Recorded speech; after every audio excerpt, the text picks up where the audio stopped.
This program features live coverage of an African safari and may include animal kills and carcasses. Viewer discretion is advised.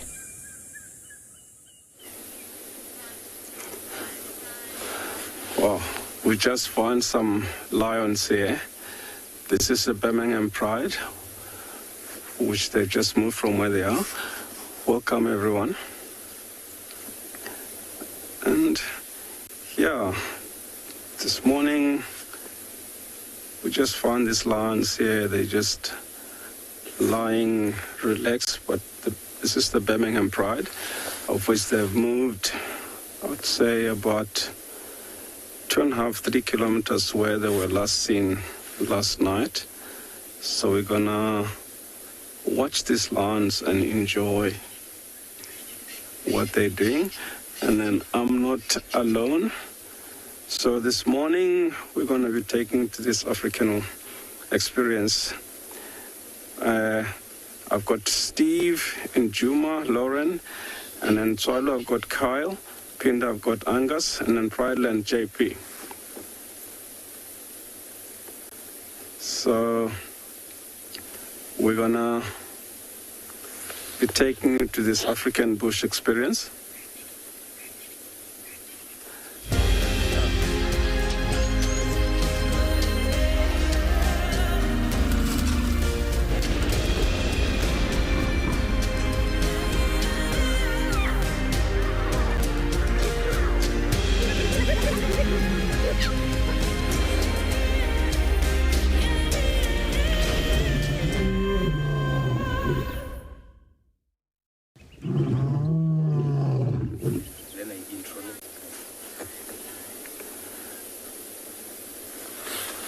Wow, we've just found these lions here. This is the Birmingham Pride. Welcome to our viewers at home. My name is Dai Koza and Mpo behind the camera. We're gonna be taking you to this African bush experience, and yeah, I hope you guys enjoy this morning. As you look here, we found the Birmingham Pride, of which the animals have moved 2.5-3 kilometers from where they were last night. Yeah, I know it might be difficult with that little bush in front of us. As you can see, the white one is just grooming with the tawny one there. And then behind the lions, we've got this African sunset coming up. And this lions looks like they tried to hunt again last night, even though they looked well fed a little bit yesterday. But this shows how good their digestion system is, because they digested all the food that they had, and they tried to hunt again last night, but no success. So we're gonna sit here. As you can see, the sun is going a bit higher. So let's stay here and watch these lions, what they're gonna do. But I think they're definitely gonna start moving into the shady spot as soon as the sun starts getting hot. And they position themselves, which a little bit away, maybe another couple of meters. You can see this enough and dense vegetation, even though they're out in the open. Yeah, there is a chance that something might walk past here.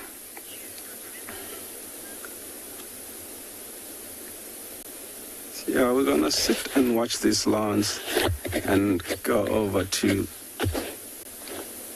Steve at Djuma and see what the guys has found for us.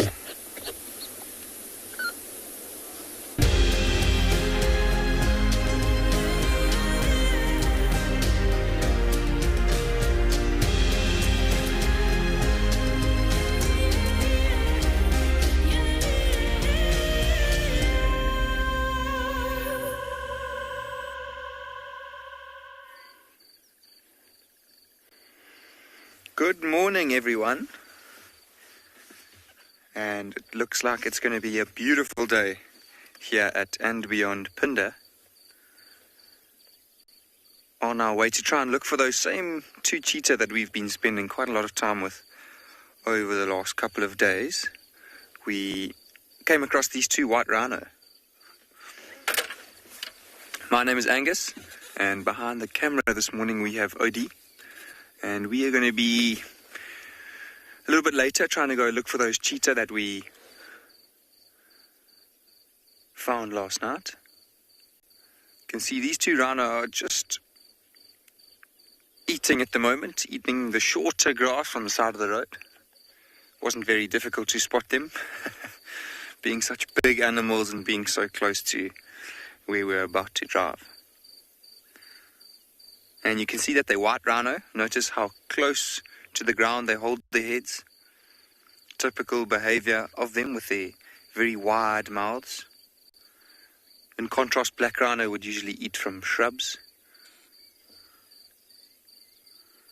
So an easy way to tell the difference between the two from a long distance away would simply to just watch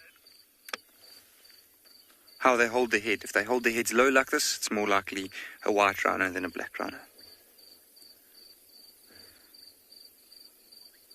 One is a male and one is a female, but they look a similar size.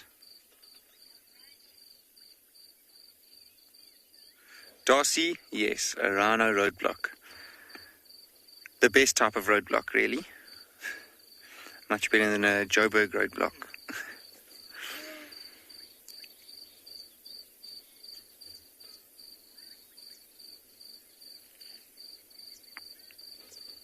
And even though they're such big animals, you'll see that there's quite a lot of long grass alongside them.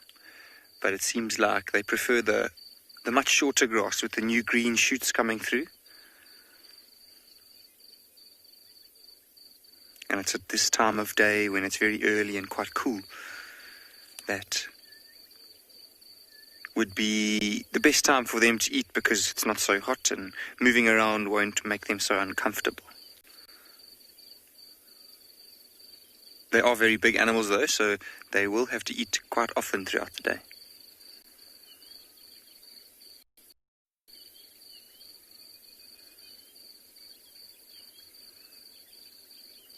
A beautiful scene and beautiful sounds this morning.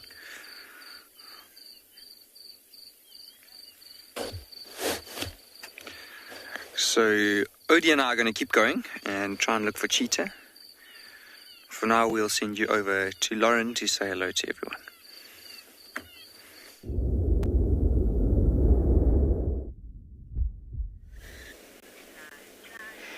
I have a better scene. My scene is better than yours. We have Djuma here, which just called her little one, put her head in the den, did that sort of low or something like that. And the little one comes out with pillow face, definitely been sleeping, and she's trying to signal, come over here. It's time to drink. It's time to suckle. Yay, it's not as active as I would like it to be, but it's active. My name is Lauren, and I do have Morgan on camera this morning. This is my favorite place to be, at the hyena den. The cubs there. Why are you being shy? We know that you're not shy.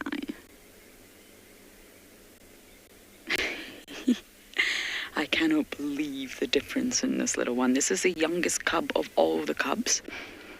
We think it's a boy. But it's also worth noting that we could be wrong. We thought Ribbon was a boy for a very long time and she gave birth. So we do get it wrong with hyenas.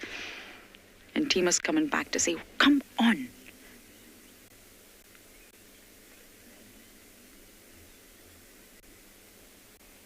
Follow me. Cub's not coming. And Tima is just the most beautiful hyena. And I had such a wonderful day yesterday. I managed to see Heart. And then we caught up with Swazi and another individual that I didn't get the chance to identify. So Swazi is still around.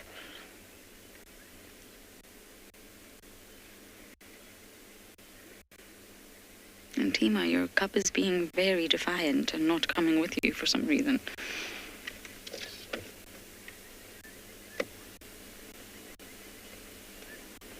This may have been a brief sighting. It may end very shortly.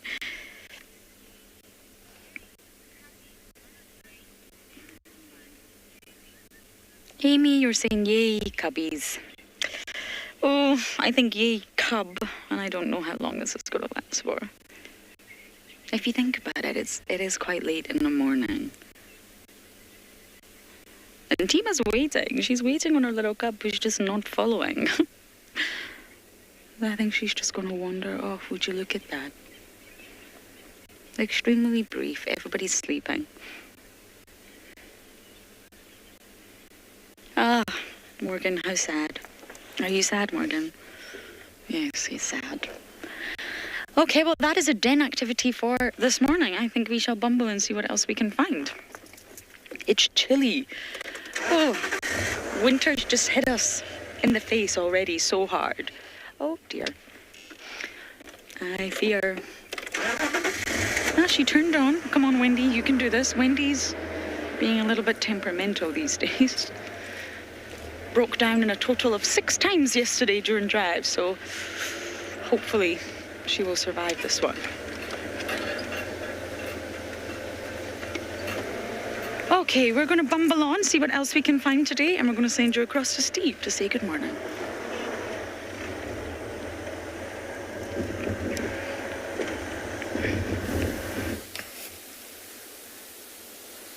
Well, good morning and welcome to Djuma. Welcome to the vehicle named Rusty. Welcome to beautiful Elephant Bull here in the morning. Hello, everybody. My name is Steve, joined by David Sita on camera, and we're excited to be out and about with you.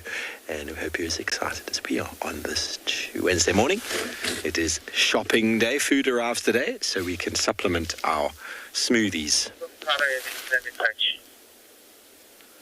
Okay, so we were up on the road, just uphill from here, and we heard some impalas shouting. So we've just moved into the area to see if we can figure out why they were shouting, because it is that time of year when ratting males will make a lot of noise, but it was definitely not a ratting impala. That was proper impala alarm call. So we are going to follow up in this area. Obviously, we came into the area and we found this magnificent elephant bull. He is rather magnificent, isn't he, Darby? Stunning.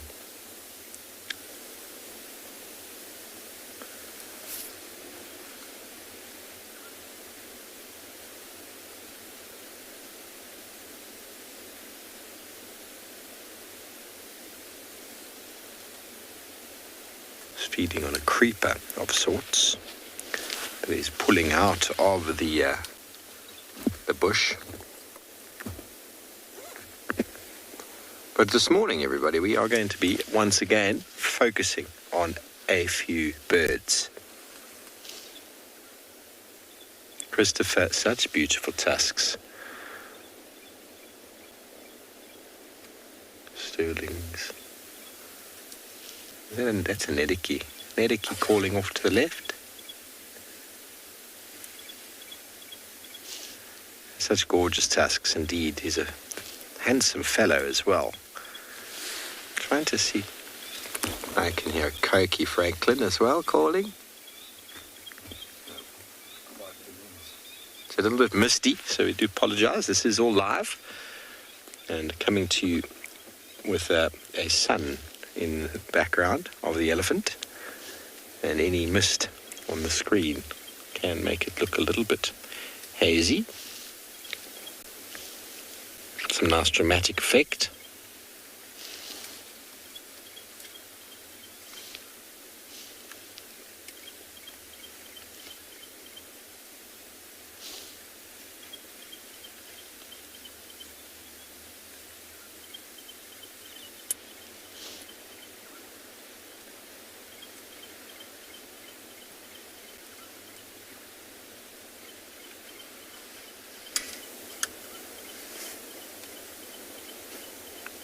These elephant teeth look like really big molars.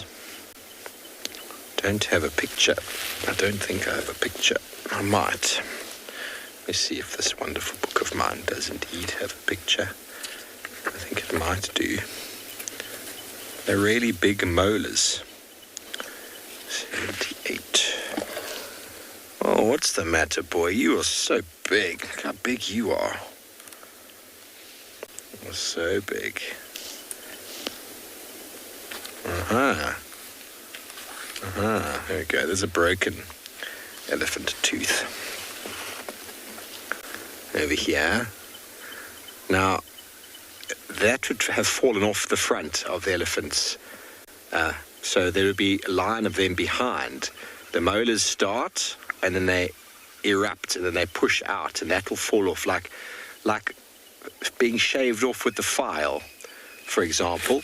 You have the molars, and they sort of stack with each other. The first one comes out when they're younger, and then the next one pushes out from the back like a conveyor belt. The next one, and eventually the one at the front falls off. It's how we can age elephants, by their teeth, by a couple of years.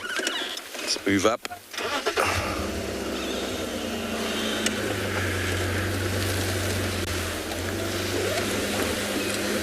By a couple of years, because of the way that the teeth wear, they get 6 sets of molars in their life.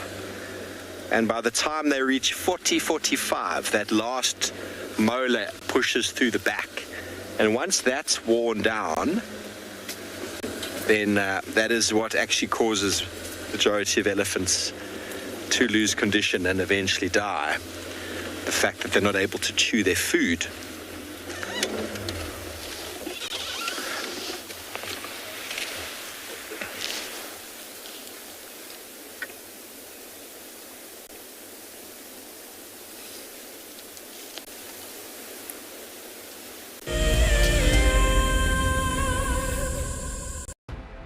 In preparation for our 14th birthday, we will be lighting up a fire and heading on a special journey down memory lane. Join Lauren and Steve on the 11th of April for a sentimental look through the archives. The missing cubs have arrived! Holy moly, everyone, this is incredible stuff. Oh my goodness, everyone. Oh, there's 2.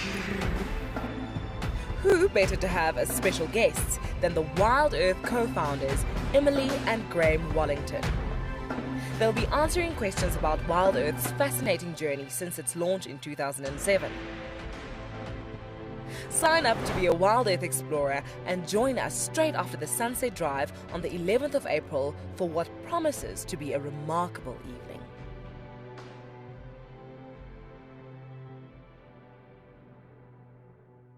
Graham, I'm just going to see, there's a very good place I want to see if we can get good signal from there. That's where I'd like to go. Welcome to dawn in the African bush. How cool is this? Can you believe it? Those cubs are now only 10 feet from us. Unbelievable. Elephants chasing wild dogs chasing elephants. Pandemonium! Watching how WildEarth has grown since 2007 has been truly remarkable. On the 27th of April this year, WildEarth will be turning 14, and we would love to hear from you. Please send us your own special birthday message, which we can share with the rest of the WildEarth family. Maybe you can tell us why you started watching WildEarth, what WildEarth means to you, or you could just send us a very happy birthday.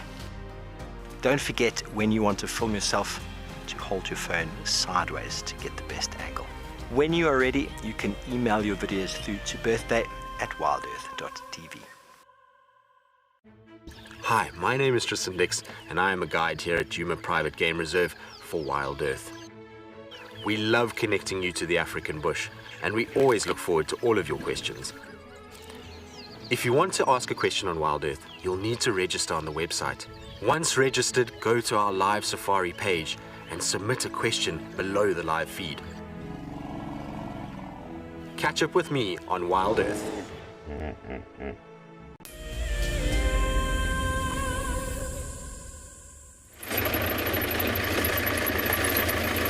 Welcome on board on this lovely morning.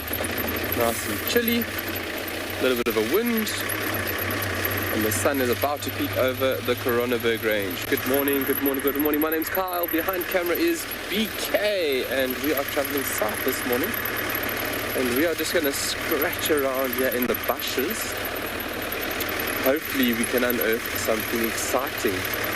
But regardless of what it is always exciting, isn't it? It's a grass, it's an insect, and having open intentions is what I like going out with.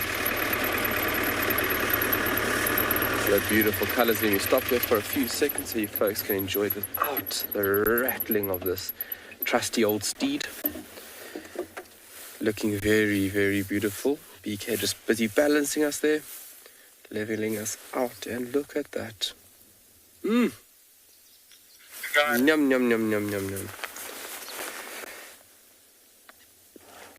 We had quite a lot of cloud cover this morning. I thought we were going to receive a little bit of rain, but that cloud cover's pulled further southeast.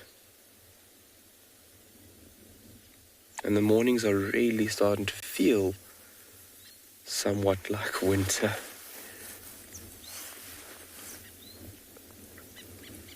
And when those temperatures do start to get to those very frigid regions, you'll find that all guides and trackers will have blankets around their knees while driving out here, because it is very cold, especially for a tracker in the front of the vehicle. You know, the wind hitting your knees can become very chilly. So wearing a nice little bush blanket, or bush skirt I like to call it, is it's very welcoming.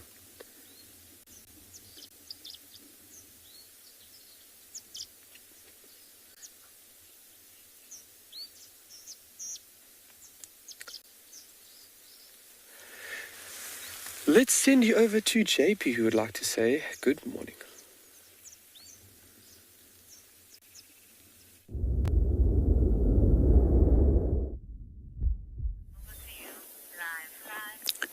Good morning and welcome to WildEarth Eco Training. We are live from Pridelands. My name is JP LaRue, and behind the camera we have Johan. Our plan for this morning was to follow up on a single lioness that was located last night, quite late, on a rocky outcrop, where she was busy feeding. So we went to go and investigate in the specific area and found that there was no trace of her. So we started our walk and discovered some of her tracks as they are going down the road. Here we can see the footprint that she has left behind. So quite often, once lions have fed and they have consumed a large amount of meat, they quite often will go straight towards water. So our focus for this morning is to see if we can locate on her. Just a few features in terms of tracking when it does come to finding animals.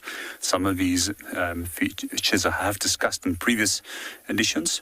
So when we do look at different animals, we ask ourselves, does it belong to a broader group, such as antelope, cats or dogs, or does it belong to something that walks on its whole foot? Here we can see that this is a little hind pad over here with 3 lobes, and then the digits. A foot structure which is specifically designed for silent walking, which comes in very handy when you need to stalk prey and be as quiet as possible that they cannot detect you. So a few of the other things that we also will notice with lions is that they don't show nails within the track, with the exception if they sometimes tread in mud or just before they stalk or just before that they're actually about to grapple prey. It's one of the few other times that I've ever noticed nail marks into the track. So very often these tracks are also confused with a hyena when it comes to lionesses. However, with the lobes at the back and the slanted axis of a hyena, you'll very quickly be able to separate these, as well as hyena will show nails into the track. So a few other things that we can also take in consideration when it does come to tracking is, firstly, we want to age the track. We want to determine if it's fresh and if it's worth our time and effort to follow up. In this case, yes, it is worth our time and effort because we can see that it's still shiny on the inside and it hasn't been disturbed. We also know that the track is over that of a vehicle which drove here last night. The second thing that we want to always get to know is the direction of the track. Also, what we want to determine is the light. So when we're tracking, we always want to get the track between ourselves and the light so that it makes it easier to track and trail the animal. So from here on, we're going to set off and go and see if we can go and find her. And in the meanwhile, we're going to hand you over to Lauren.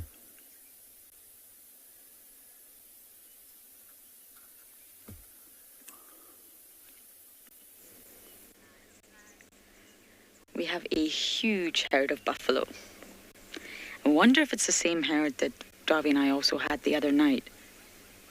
There's so many youngsters. It's really sweet. There's a lot of very, very small calves. And what's fascinating is there's lots of lion activity around right now. We had lions walk past camp right now. The Talamatis are around. I think the Nkohumas are around on the western side. And yet, they don't seem to be following these buffalo. After we left the buffalo the other night, we came home and we bumped into the Talamatis. So we watched them for a little bit. And they head in the other direction. They didn't go in the same direction as the buffalo. But there's a lot of lion activity around right now.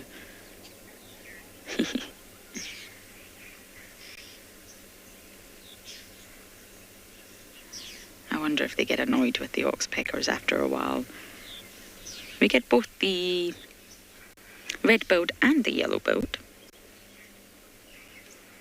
But this is the yellow-billed that we can see sitting on top of these buffalo.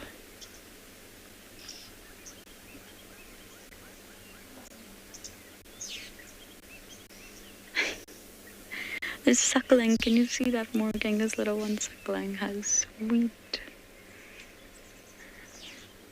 Or it was. Yeah, there we go. And of course, buffalo calves make really easy targets for any of the predators. Once they're separated from the herd, they're very small.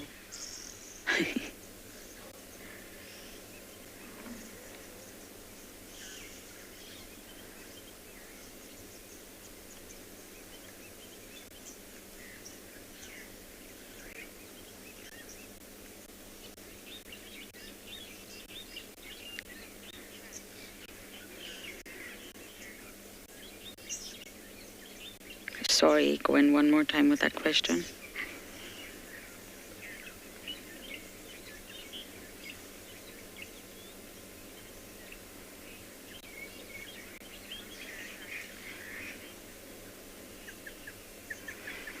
KG, I don't think anything. I personally wouldn't mistake a buffalo track out here. Obviously, they do look very similar to domestic cattle. But out here in the low-veld, I don't think a buffalo track could be mistaken for anything else. Size, shape. And if you were confused, then the sort of number of tracks, they are everywhere. The whole road is just littered with a stampede of buffalo tracks. And of course, it's accompanied by their dung. So really, I mean, the clues are there. The dung is all along the road as well as the tracks. I don't think they could be mistaken for anything else out here, really. I think this is an oxpecker bus, this one. How many have we got? I think this individual's got about 8 or 9 oxpeckers on it. I wonder if we could go forward a bit more again.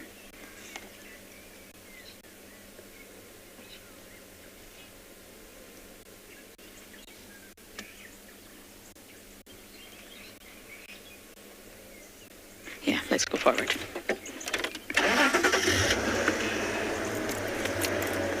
There we go. Do you know you have a lot of oxpeckers on your back, sir?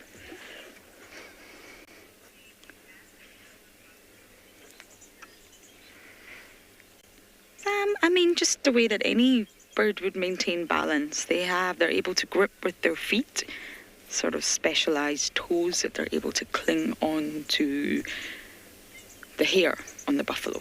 So they're literally just clinging on. And they're birds. They're very small, lightweight.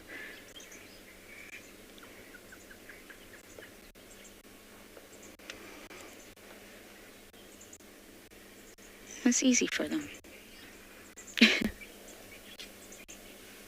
And of course, for an animal the size of a buffalo, I mean, an oxpecker or 2 on your back's not going to bother you. Whereas species like impala, they get very bothered. They really, really don't like it. You can see them constantly trying to get the oxpeckers off. Whereas the buffaloes, they don't really tend to bother too much unless it's in the ear or up the nose or somewhere else they shouldn't be.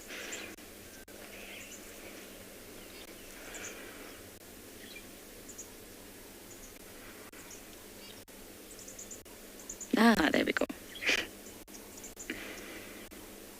And you can actually also listen for alarm from oxpeckers. If there's a predator nearby, oxpeckers will alarm and they'll fly off from the buffalo. So you can also sort of listen to the oxpeckers and the sounds they're making to know if there's a threat nearby. They can also alarm the buffalo.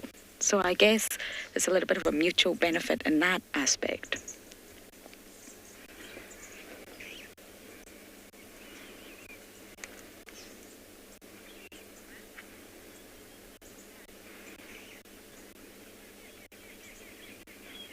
Okay, we're going to sit with these buffalo just a little bit longer, and now we're going to send you across to another live location.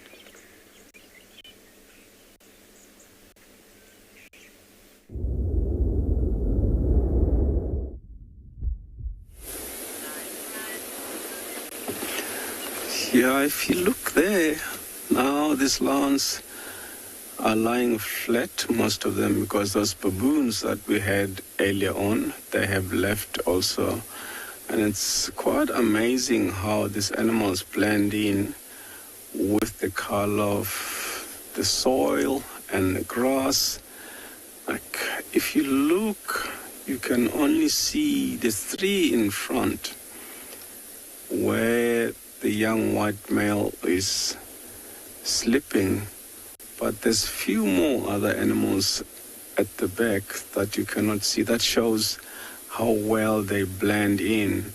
So if you looking there, you might think you're looking at three animals, but I see two more at the back, which the reason for that is just a little bit closer, and then that's where, there we go. So yeah, there must be more animals in the bush. As you look from the two that are lying on the shade, just on that little hill, there's a third one that's lying there. That shows how well these animals blend in. So this gives them a very good chance to hunt in the day. You can see there's a tail flicking there, chasing the flies away. Gives them better chance to hunt even during the day when they're really hungry. So they can still blend in with this African bush when they hunt and get something to eat during the day, even though these animals are known as night hunters. They'll still go out there and hunt in the day and get successful, but the chances will be very slim because they can easily be seen by the prey. And as it's getting hotter, these three that are lying in front, they might join the others by the shade. So we're going to stick around here for a few more minutes and see if they get up and move, or one of those baboons is still around. Might hear the baboon alarming. That might got the lion's attention to sit up so we can have a better view of them again. Yeah, let's stay here for the next couple of minutes and see what these animals are going to do.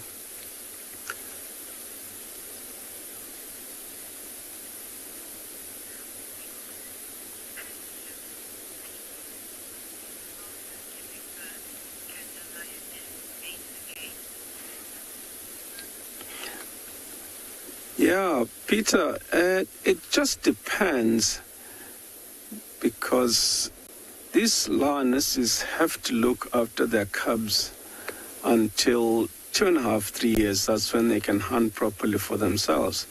If you look at the white one that's lying in front,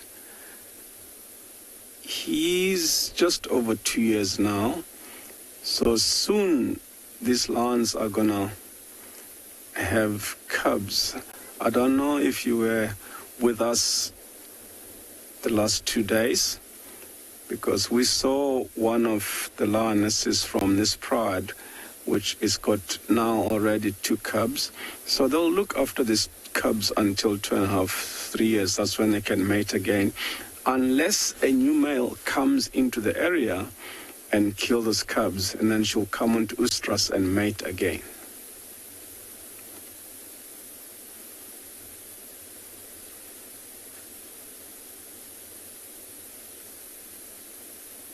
Because that's what will happen when a new male comes. You'll kill those cubs just to make the females to come on to heat or oestrus, as soon as possible, and then they can mate and have their own cubs. He'll kill the cubs that are not his own cubs. The other male's cubs will be killed by a new male that's taken over the pride, and then he can mate and have his own cubs.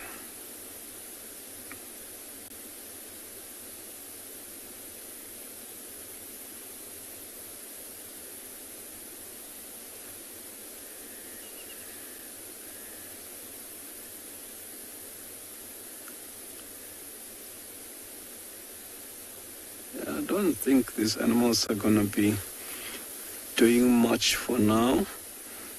I'm just going to give it another 5 more minutes, but that's not one of the best places for them to be. Sooner or later, if you look on the background, there's this beautiful marula tree.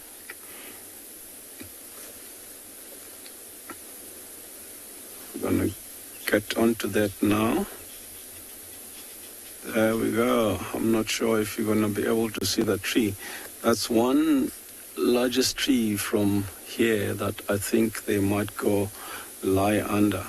That's why when the lions are lying on the ground, even if they leave the area, when we come back this afternoon to try, we're just going to sit here with these lions and see if they move. And then while we're here, we're going to go over to Kyle and see what Kyle can surprise us with.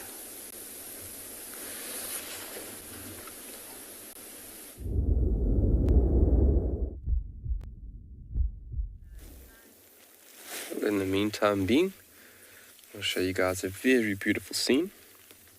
We've stumbled upon this beautiful open area, and you can see these are habitats or areas which springbuck do prefer.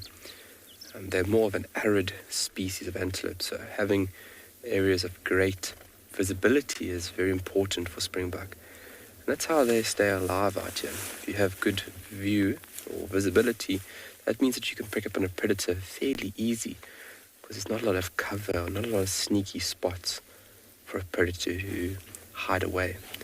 And like we've spoken about, they need to get fairly close, within 40 to 60 meters, to have a successful attempt. And these antelope are lightning quick, so if they pick up on a predator, having the head start is a very important thing by not being caught. And they are super lightning quick, these antelope. Springbuck have been clocked up to about 88 odd kilometers, and that's very fast. Think about a cheetah, which is about 80 to 100 odd kilometers. So, and they are very agile at that as well. So this is a little group of females. You can see from the horn structure, they are also like the oryx or the gemsbok. They are open plains game animals, or open areas, and so you need your weapons with you. You need your tools with you, and so both male and female will be set with horns. And just looking at the horn structure, they are very thin and very dainty, especially around where the horn meets the top part of the head, at the basal section, very thin. So that's a very clear indication that this is a little group of females. You can have groups of 10 up to 50, and obviously you would have larger groups in or during the summer periods than you would in the winter. And within these groups, you would have a dominant ram or two, and the rams are territorial through the breeding season. And these ladies are there's one far on our western side, and I think that might be the ram that is dominating this little area. But it's a very beautiful scene. It looks like they're waiting for the sun.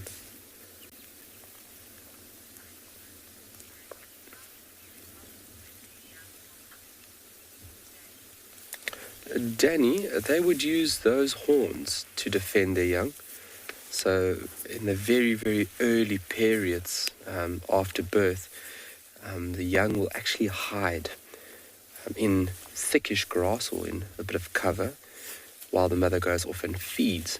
And she'll come back at different intervals to nurse and then clean this little one. But if there had to be a jackal nearby, or maybe a small cat, that female will put those horns almost horizontal with the ground and actually drive forward, obviously using her power and her weight to almost pierce and use those horns as very, very volatile weapons. And they can be quite, how can I say, they can be quite vicious around a predator. I've seen springbok defend young from smaller carnivores. And very efficient. You've got to play a bluff card out here. You've got to show that predator that you are more vicious and more... that one in the middle sees something. They just gave an alarm call.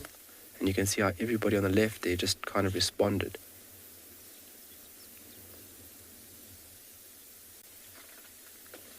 So that larger female in the middle, she definitely saw something.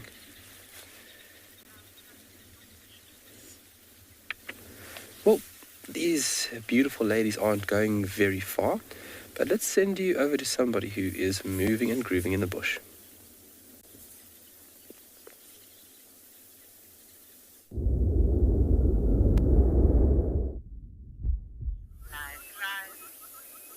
Good morning and welcome back to Eco Training Pridelands. At the moment, we're still on the track of our lioness. However, we've become a little bit distracted when we heard distant breaking of branches and decided to follow up on the elephants in the meanwhile. So we located on a small group of elephants, which seems to be a number of young bulls that are busy feeding. If you look in the distance, approximately some 20-30 meters, you'll be able to notice them feeding between the branches. So yesterday we were asked about what precautions do we take when we follow and track wild animals, such as lion. The principles is precisely the same for almost all wild animals.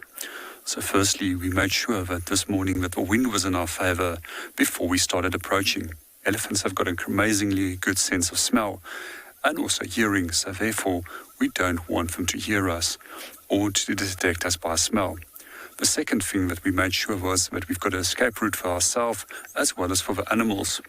And currently we're standing on quite a tall termite mound, which is probably 2 to 3 meters high, which we can use for our safe area should the animals decide to change direction or the wind maybe change direction and they detect us.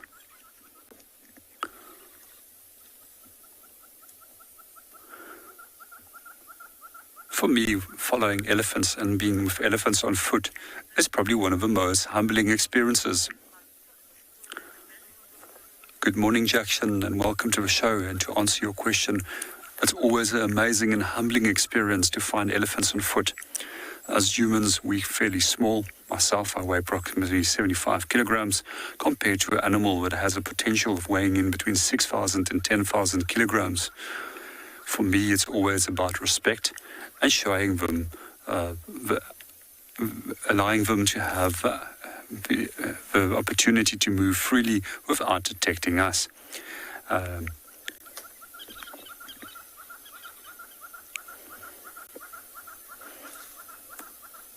What also amazes me always when we are following elephants, how quiet they can be. And if we look at the structure of a foot, they're specially designed to allow for walking very quietly, as they've got a large amount of cartilage underneath the foot. What we also find is that we normally detect them by their feeding sounds that they produce, where they're breaking branches and twigs as they are continuing to feed. As you probably already know, elephants do need to eat a lot, and as mentioned, they can take up to 300 kilograms of food in a day. So therefore, they have to constantly be eating, as their food quality is fairly low and their digestive system very poor. And meanwhile, we're going to hand you over to Phinda.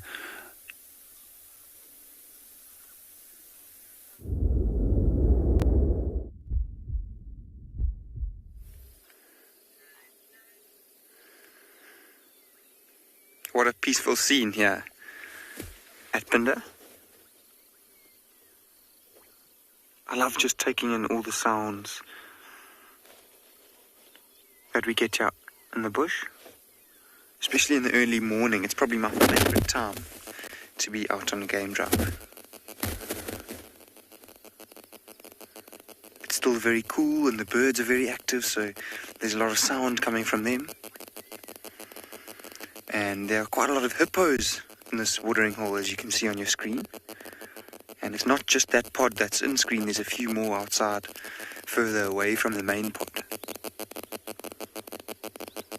But I really love the sounds they make as they surface, blowing air out of their lungs.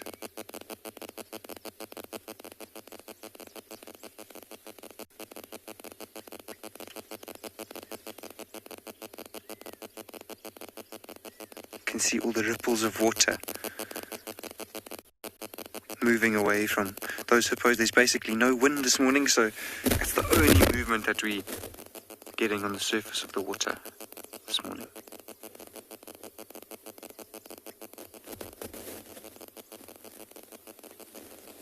Some of you may have noticed this is the same watering hole where we were watching that hammerkorp hunting yesterday. That was really special. 2 white-faced whistling ducks.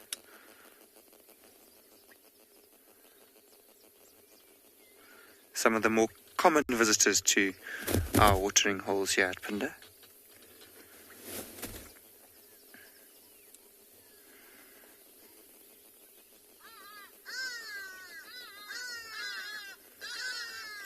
Giving us a beautiful flyby right past the vehicle.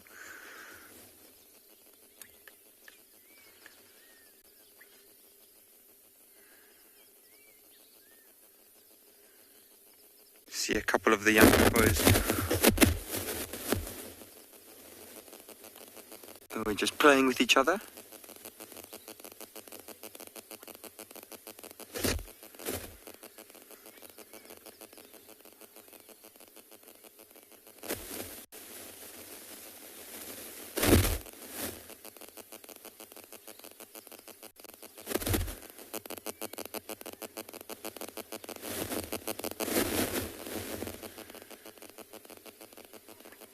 And I've actually just picked up something happening behind me. There are some monkeys making alarm calls.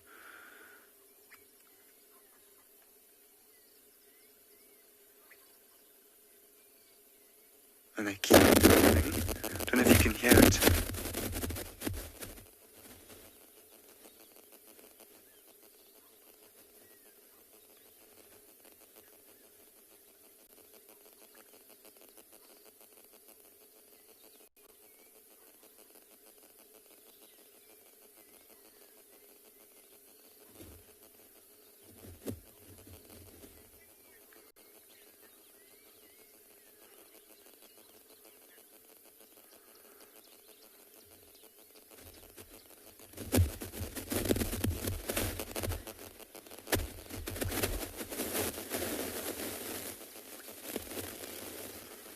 Those monkeys are really going crazy off behind me. I'm quite keen to go have a look soon.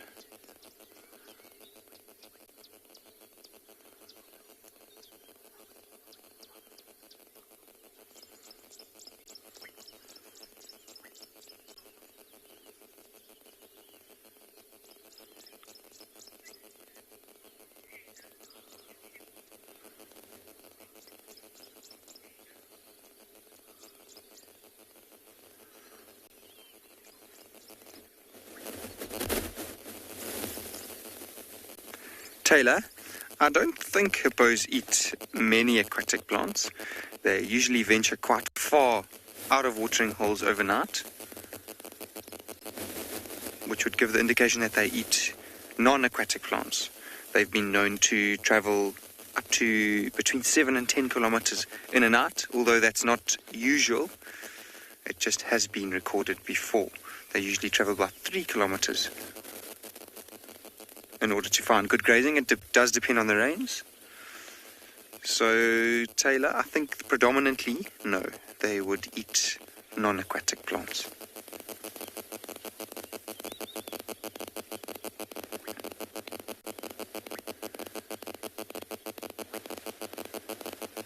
Okay, I think let's try and start. We're going to go and investigate those monkey alarm calls. And for now, I'll send you off to another live location.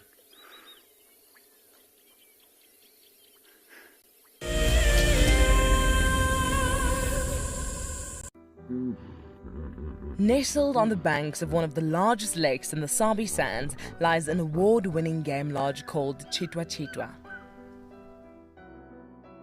Many of you will have been on safari here virtually with WildEarth, but now we are offering you the chance to see it for yourself in person. Sign up to be a WildEarth explorer before the end of April, and you and a friend could win 3 nights to this luxury lodge. In addition to the unforgettable safaris, you can unwind on the deck, relax in the pool, and even savor the various bush dining experiences. Tswalu's holistic approach to hospitality, with specific emphasis on conservation, will leave you with the very best memories of the African wild. WildEarth Explorers, it's in your nature.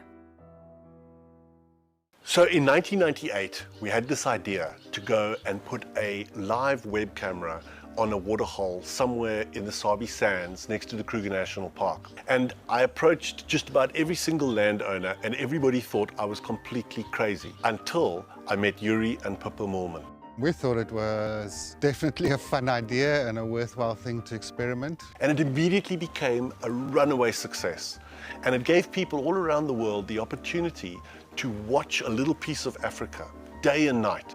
Back in 1998, it was the very early stages of the internet, and all we were able to do was to get a 30-second refreshing JPEG out of that camera. But over time, what we began to do is focus more and more on trying to develop this concept of giving people the opportunity to go on safari. Even though we live just 500 meters up this hill, we still put the camera on to see what's happening. Absolutely, we watch it ourselves. I'm Nikki here at andBeyond in Ngala in South Africa.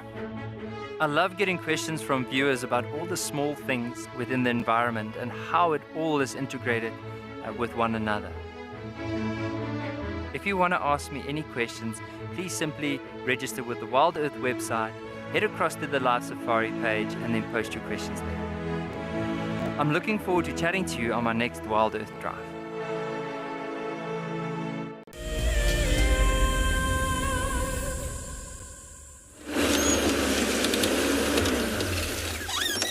Hello everybody, welcome back to this younger buffalo here.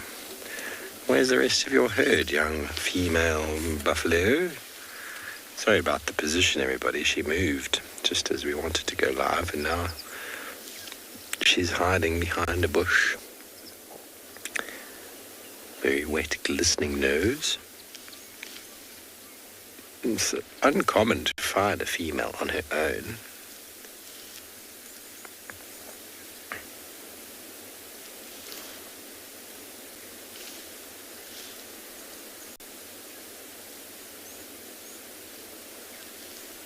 Go behind the car, of course, and that's going to prevent us from filming here. It's very rude. Very rude, young lady. Well, we followed up on those alarm calls that we heard, and we found some very fresh leopard tracks heading north. So we're just doing a little bit of a loop. A little bit of a loop. See if maybe we can figure out where they are headed to. Let's do a little bit of a maybe get her bottom as she leaves. There we go. She's got a fork-tailed drongo as well as oxpeckers on her. So birding, everybody. The oxpecker are looking for ticks and any flies that might be accompanied, and the fork-tailed drongo is looking for any insects that get displaced. So 2 different types of symbiotic relationship. One being a mutualism between the oxpecker and the buffalo, and the removal of the parasite, which is another symbiotic relationship between the tick and the buffalo, parasitism, and then commensalism between the fork-tailed drongo and the buffalo, whereby the fork-tailed drongo is getting food and the buffalo is not being affected in any way. So 3 ecological relationships right there. Very cool. Okay, well, she's going off west, and we shall do a little meander around the block.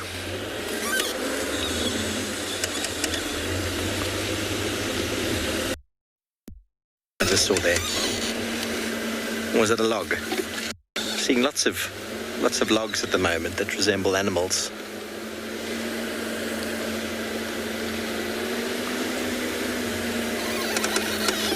Goodness me.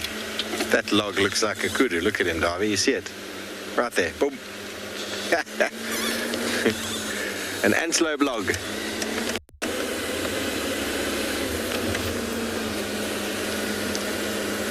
Okay, well, we are going to make up antelope as we go along, but Carl, well, he's already got some.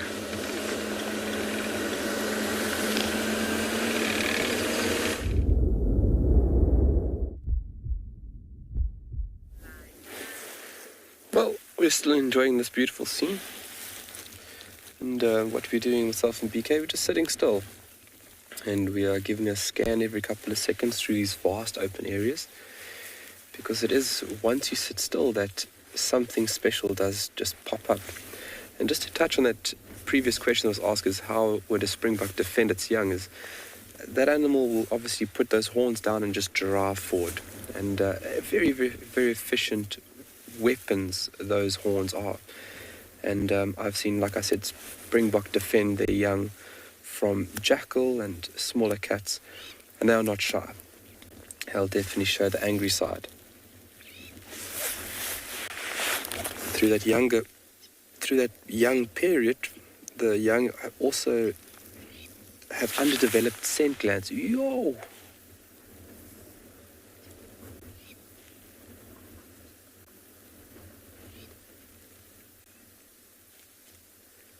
It's a bit of wind. I don't see anything out there. There's a bit of wind, so wind is a big disturbance or a big factor for animals. Think about now, your visual aspect is being disrupted. You know, you're getting strong gusts from certain directions, but also it's at a constant, so it can also trick you, can also disrupt your sense of smell. So antelope are fairly skittish when you have these gusty days. But you can see how quick they responded. When one moved, they were all, as a group, as one unit, out of there. The crowned lapwing busy calling in the distance. I think they got spooked because just before we came on board with you folks, we had two wildebeest chasing each other, and they, I think they just made them a little bit skittish. And just being on your toes like that is very important, how you're going to stay alive out here.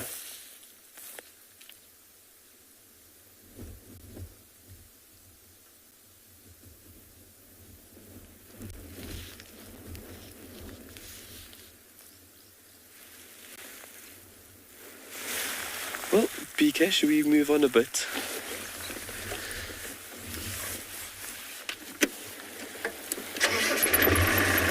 Let's see what we can find a little bit further south of here. We're sitting here for a little while, and hopefully we can pick up on something just laying over here, because that's what an African wildcat would be doing now. It's laying just on the side of bushes over here, like this over here. Crowned lapwings crossing us.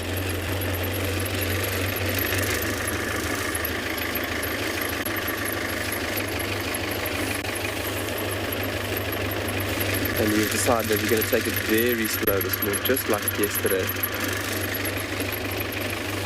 Let's send you over to the other side, to Lauren.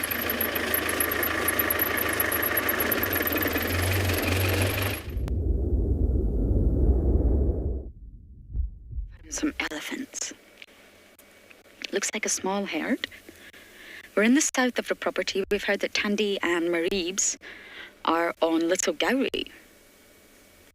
It's actually quite surprising. I really don't understand why Tandy's not spending more time on Djuma. She seems to be completely omitting Djuma and spending time on all the surrounding properties, which is obviously sad for us. I miss her dearly, but she's very close to the southern boundary. So you never know. Sometimes she may get mobile and come our way, so I'll keep my ear on the radio. I'd love to catch up with Tandy and Cup, but she was on Torchwood just 2 days ago and she's now on Little Gowrie, and she seems to just be doing the perimeter of Djuma and not actually stepping her little paws inside.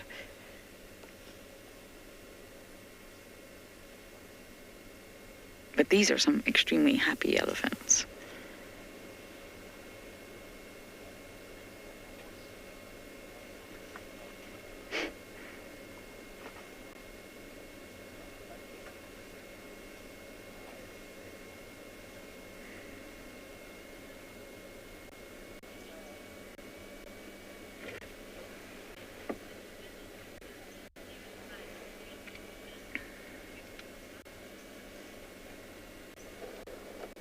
Nikanova, you're asking about a serious fight between two elephants?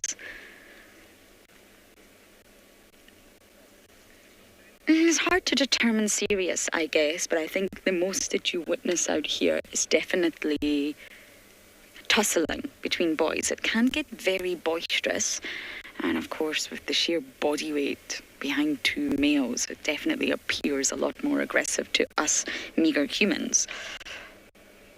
I think I have seen a serious fight or two, but it definitely didn't result in extensive injuries or any fatalities. But some of these bigger bulls can, of course, step in and also be aggressive. But what you find as a elephant bull normally starts to calm down after about 40 years. And this is general, give or take. It will depend a lot on genetics and external factors and environmental factors. I can't see the elephant, I can just see the trees going from side to side. But yes, it will depend a lot on various different factors, but generally speaking, after about 40 years, the males calm down. They tend to learn how to handle must, how to handle the changes. Oh, this one's tuskless. You see that? I don't know if there's a tusk on the left side. Oh, wow. You do get tuskless individuals. I wonder if she can turn around and we can maybe see if there's a tusk on the other side. But yes, that's why we call them gentlemen, because they're big, but they're just a lot calmer. Yes, you've got to be careful of a must bull, but they seem to just be able to handle it a little bit better. The aches, the pains, the hormonal changes, the aggression levels, once they get above 40. It's normally the younger bulls who are sort of high on testosterone. They've got the throbbing pain in their temporal gland. They're just feeling really boisterous. They're the ones that you have to worry about.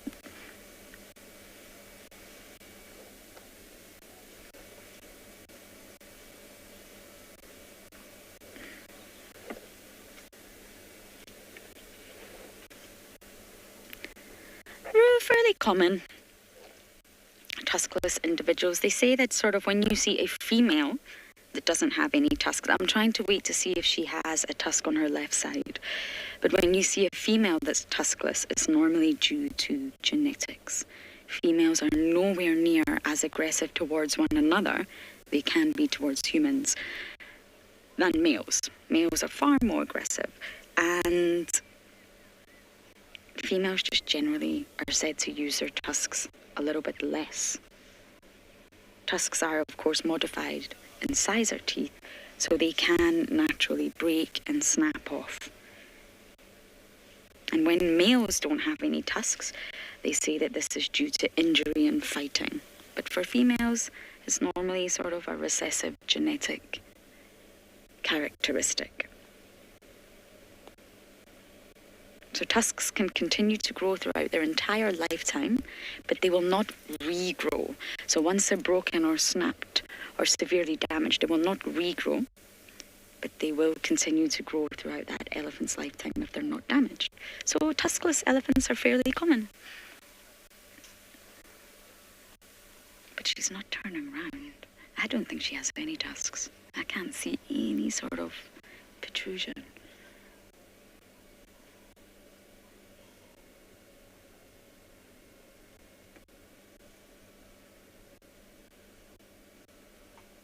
A lot of it's genetic, the size, the shape, the length that the tusk will grow to. You get the big tuskers sort of away up in Kenya and the Masai Mara and the Serengeti, and that's genetic. Those elephant bulls that have these huge, mammoth, literally, tusks.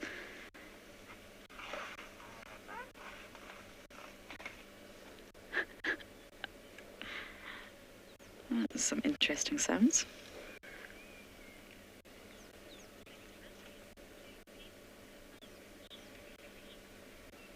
Okay, I'm going to sit here just a moment or two longer and see if we can actually find out if she has another tusk. But for now, we're going to send you across to JP on bushwalk.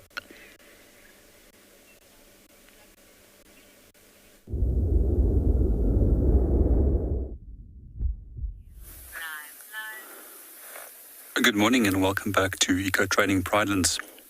We've continued our walk. We're still on the tracks of our lioness, and we've been weaving in and out between a number of different herds of elephants as we were continuing our tracking session. In the meanwhile, we located on very fresh dung of an African buffalo. And this looks like a typical cow pat, which you would expect from a typical cow in a farmyard. However, two animals are very different in behavior, with African buffalo being one of the most dangerous animals and one of the animals I'm most cautious of when I'm working on foot. So one of the ways that we can determine if this is a fresh cow pat is quite often just by simply pushing our finger into it and feeling the temperature. The core of this is still warm, which means that the animal is potentially in the area and that we should be on alert and of its presence. For me, African buffalo is quite a fascinating animal. And quite often when we do find them in large herds, they tend to be more relaxed. However, the young bulls and bulls that have been isolated from the main group are the ones that can potentially be dangerous, especially the elder bulls that has been pushed out of a herd and has no safety in numbers as with the typical herd numbers would have. If we look at the consistency of this is grass, and buffalo are basically bulk grazers. They feed on a large amount of coarse, unpalatable grasses. We also find that they're important in opening up areas quite often for other grazers to come and feed in. So when it comes to the dung of a buffalo, it's typically fine-grained. However, in this case, it's got a lot of moisture in it, why it's appearing quite sloppy compared to that of a normal antelope dropping. Both antelopes and buffalo are all ruminants, so they've got a complex four-chambered stomach, which assists for gaining the maximum amount of nutrition through the digestion process.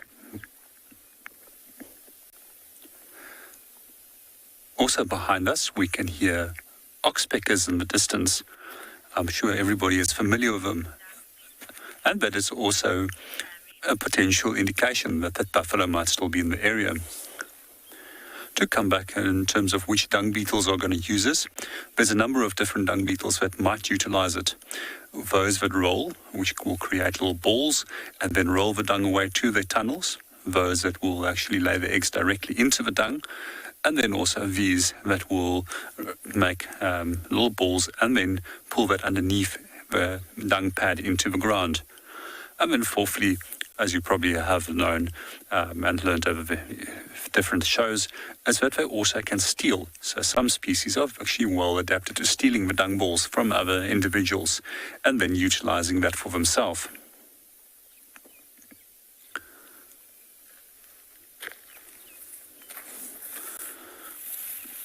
So from here, what we'll be doing is we're going to continue on our track of a lioness and see if we can locate her.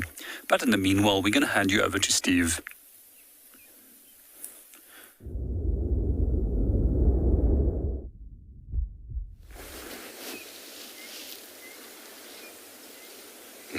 Welcome back.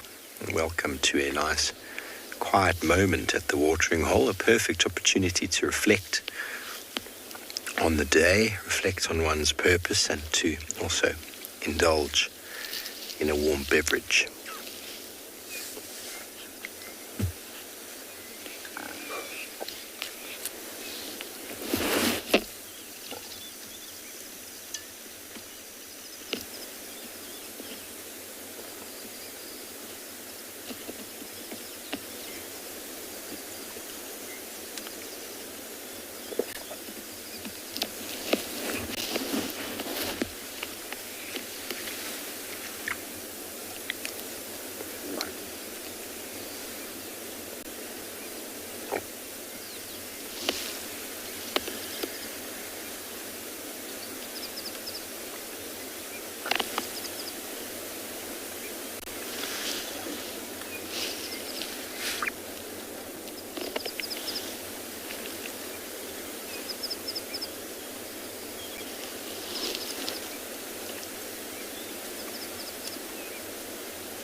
Lovely reflections indeed, Ruth.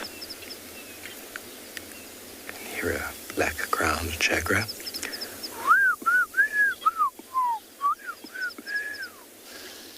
Also the chirping of a fork-tailed drongo. There's the chirping sound of a cardinal woodpecker.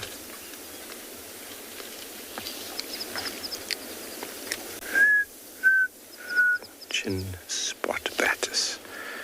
Okay, we are going to enjoy this scene for a moment longer. I'll always send you over to Lauren, who's enjoying some elephant magic.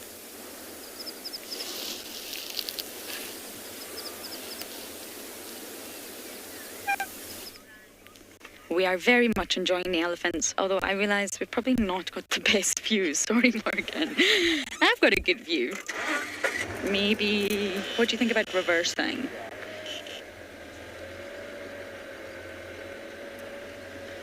Wendy hasn't broken down, everyone, so it's been a very good day. I hope I've not just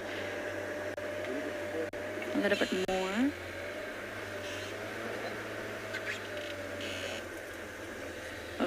Okay, Morgan's directing me here. There we go. They're all congregating around this one piece of shrubbery. It must be very delicious in there.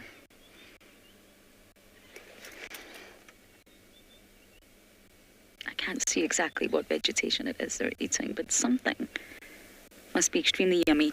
And we've still not been able to identify if that female has another tusk.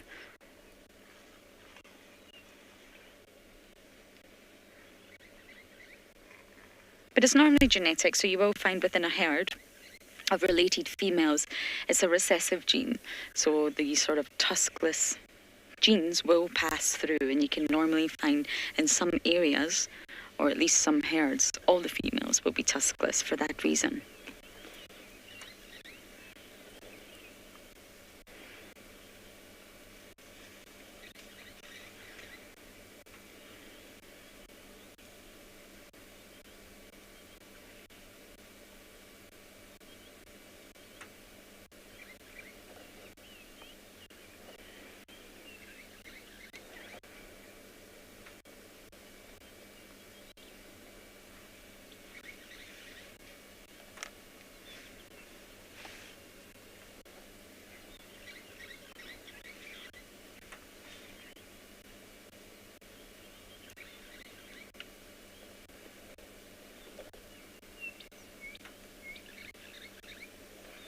We've had 2 out of the big 5 this morning, buffalo and elephant.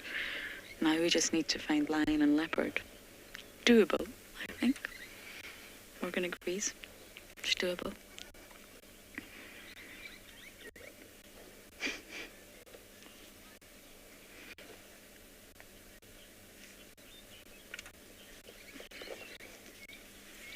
Lucia, you're saying it's an elephant picnic day.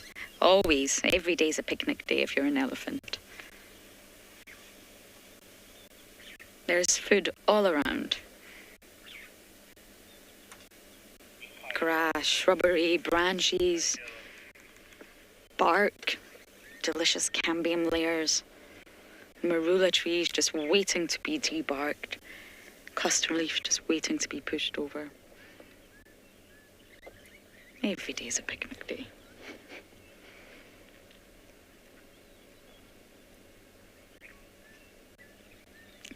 Okay, we may bumble on because we've got lions and leopards to find today, and we're going to send you across to Ngala with a surprise.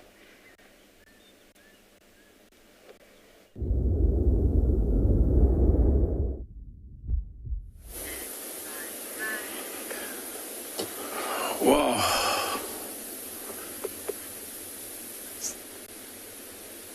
To some of our viewers at home, that you're seeing what I'm seeing, you might know or have a clue why I said wow, because I'm speechless. Why I don't or can't remember when last I saw wild dogs. As you look here, we find this pack of wild dogs that's lying on the road, of which it happens sometimes we see a pack of around 16 animals here, but I can only count maybe 4 or 5. As you can see, the one keeps looking and trying to listen with those big ears. The reason for that is because maybe some member of the pack are gone out hunting. These animals are very social. If they get successful, they'll call each other and then go over wherever the others have caught something, and then they'll join and feed, unlike the lions that work together as a team, but once the kill has been made, it's every lion for itself. But these animals will share the food. That's why even when the alpha female, that will be the leader of the pack, when she have pups, they'll go hunt as a team, eat and come back home and regurgitate the food for the young ones and feed the young ones back in the den until they 3 to 4 months. That's when they start moving along with the adults. It's a pity they're not lying out in the open. They might be all here, excuse me, in this long grass. Otherwise, if they were lying out in the open, I'll be able to see and tell which are the 2 leaders of the pack, because it will be the alpha male and the alpha female and the beta male, I mean to say. And then the female will lead the pack at all time until she's got the pups in the den. For the last few weeks, she'll stay back in the den and rely on the rest of the pack to eat and come back and feed her. But once the pups start eating meat, and then she'll join the pack and hunt with them. By the time she's back in the den, then the beta male will take the lead. He will lead the pack. There's another one getting up from under the tree. Like I said, they might be all around here. It's just because the grass is a bit higher and then it's getting warm, so the animals might be lying in the long grass. Yeah. So he takes the lead until she comes back and join the pack, and then she'll take over from him. And then, very interesting, because they have a huge competition between themselves and the hyenas. They compete for food. Otherwise, yeah, when they go off on a hunt,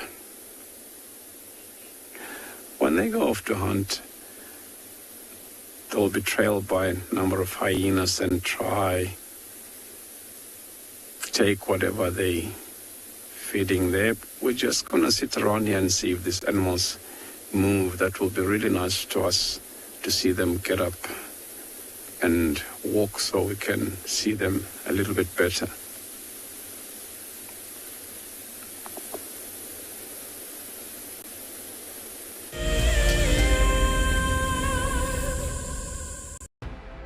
In preparation for our 14th birthday, we will be lighting up a fire and heading on a special journey down memory lane. Join Lauren and Steve on the 11th of April for a sentimental look through the archives. The missing cubs have arrived! Holy moly, everyone, this is incredible stuff. Oh my goodness, everyone. Oh, there's 2. Who better to have as special guests than the WildEarth co-founders Emily and Graham Wallington? They'll be answering questions about WildEarth's fascinating journey since its launch in 2007. Sign up to be a WildEarth explorer and join us straight after the sunset drive on the 11th of April for what promises to be a remarkable evening.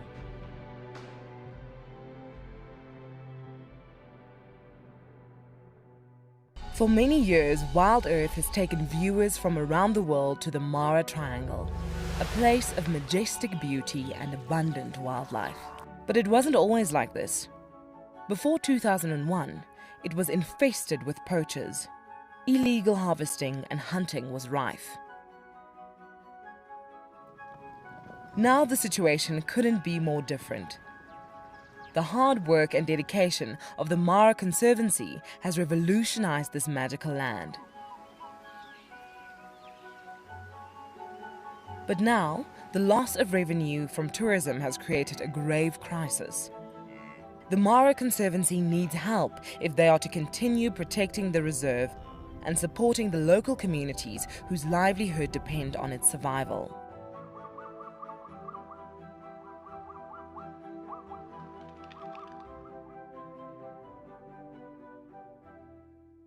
My name is Ross and I'm a field guide at andBeyond Phinda Private Game Reserve. I love getting questions from guests on WildEarth because I love sharing and learning information about nature with new people, and it also makes me feel like you're all joining me in real life. If you want to ask a question on WildEarth, then you need to register on our website. Once registered, go to our live safari page and submit your question below our live feed.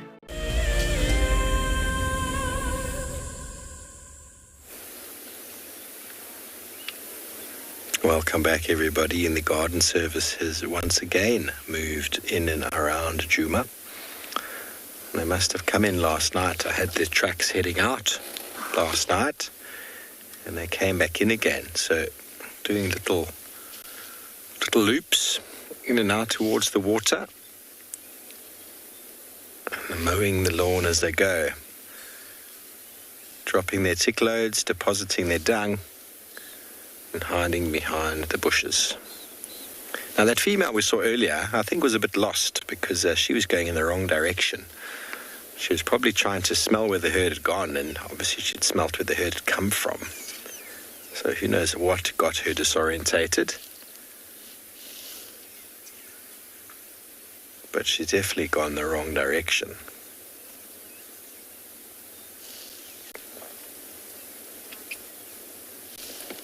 Okay, well that's all right. We'll carry on. Move up a bit. We got some more buffalo in front of us. They're all sort of moving through the block here. There are some in front. They were at Treehouse Dam a few hours ago.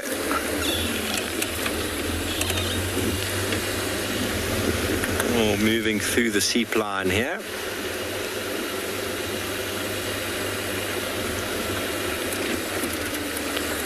Rochelle and Buffalo will have one calf, and they'll look after that calf themselves. There'll be no sharing.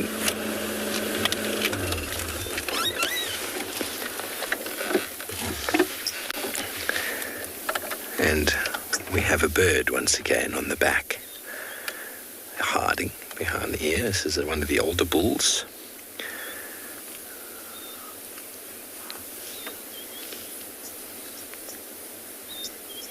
Fine specimen.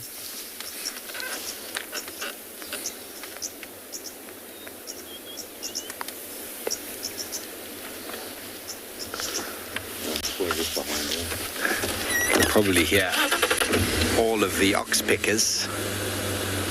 And they move up. They seem to keep moving away from us. Lovely herd. Big herd.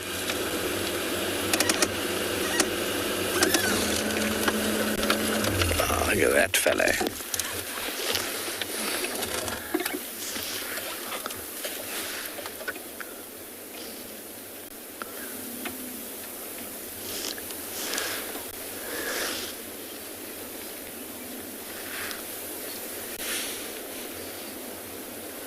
Okay, we're going to spend some more time with our buffalo. We're going to send you back over to Prrivate and the Bushwalk team.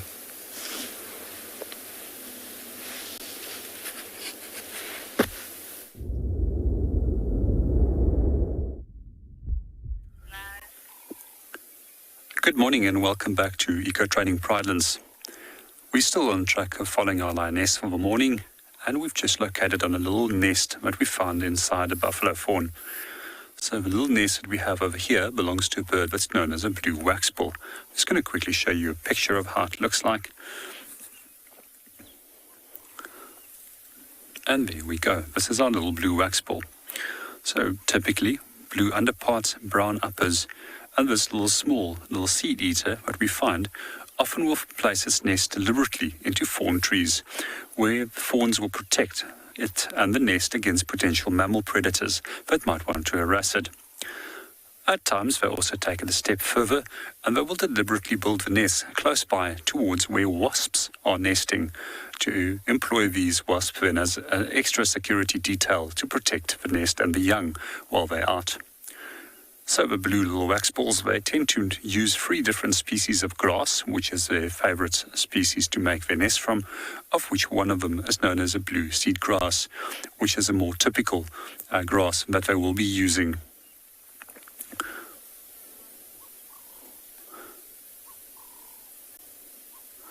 So with the species, they often will employ monogamy, where we'll find that the pair will mate for a consecutive amount of years.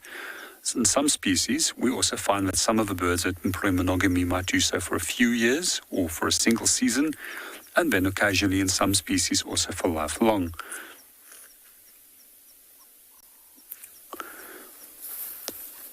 We quite often find a number of different strategies of nests, which birds will have, of which the cup-shaped nest is quite the most common, or saucer-shaped. However, this woven ball of nest is for me one of the most intricate of most of the nest.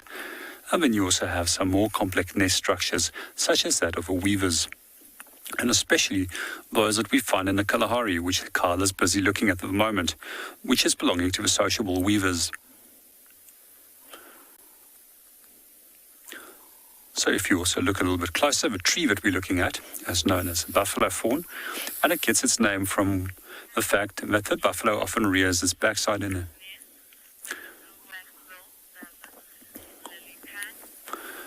Good morning, Lily Pan, and welcome to the show. With regards to that question, I haven't observed any of birds using a nest over here, other than the blue waxbill. However, there is a number of finch species, what we have, which don't make their own nest. And quite often they will also go and hide inside those nests and use them for insulation. Some species of birds that also produce their own nest, they will also use that nest to insulate themselves. And that's quite a typical behavior in the colder and western parts of South Africa, where the temperatures can drop quite low in the winter months. Some of those species are like the sociable weaver that we just mentioned from the Kalahari, and then also sometimes we'll find that species like cut-throat finch will also go and use the nest of other weaver species. I've noticed this in the area that they quite often will go into the nest of red-headed weavers and use those when the red-headed weaver has abandoned nesting.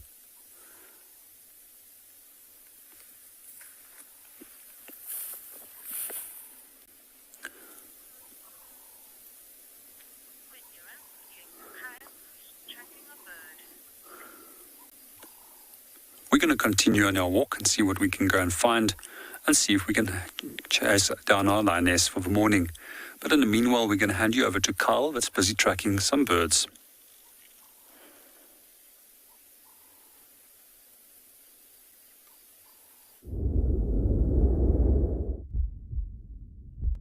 Well, while he looks for those beautiful and very wonderful cats, we have got something very special here.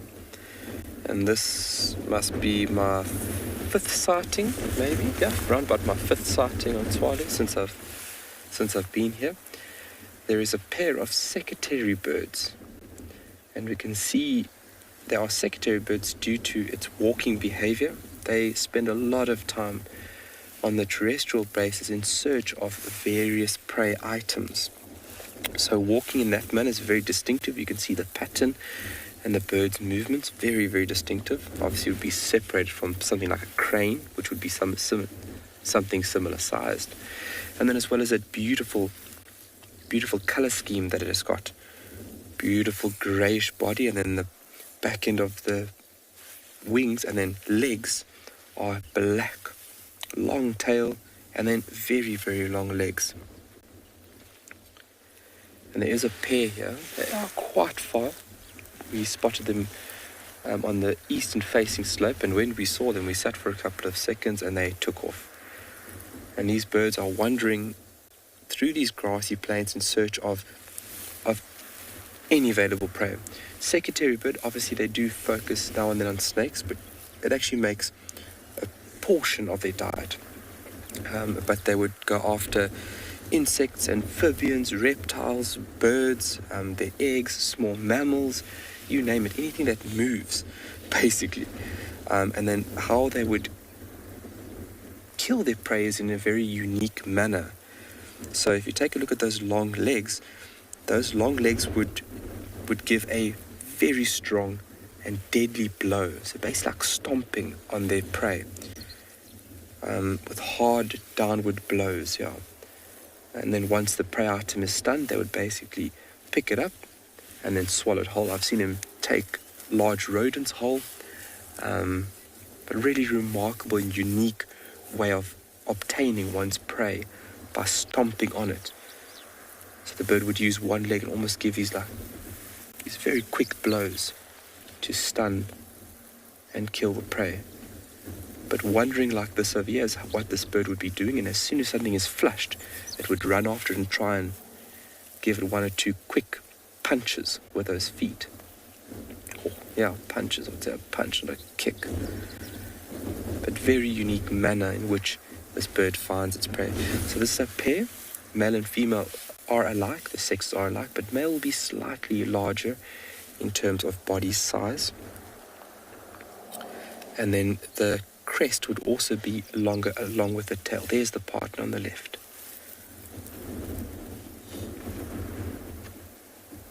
Remarkable. What a beautiful view, and how lucky we are to see this incredible bird.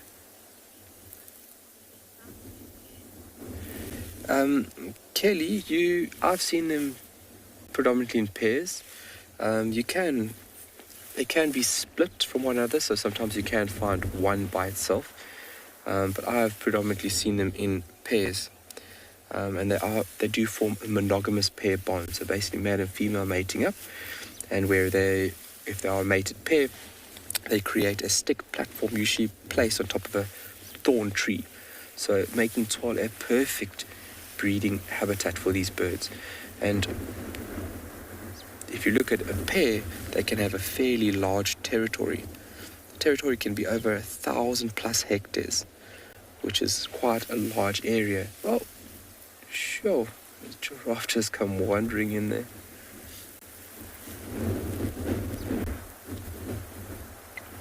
They can be residents, but nomadic in the arid western regions, from my knowledge.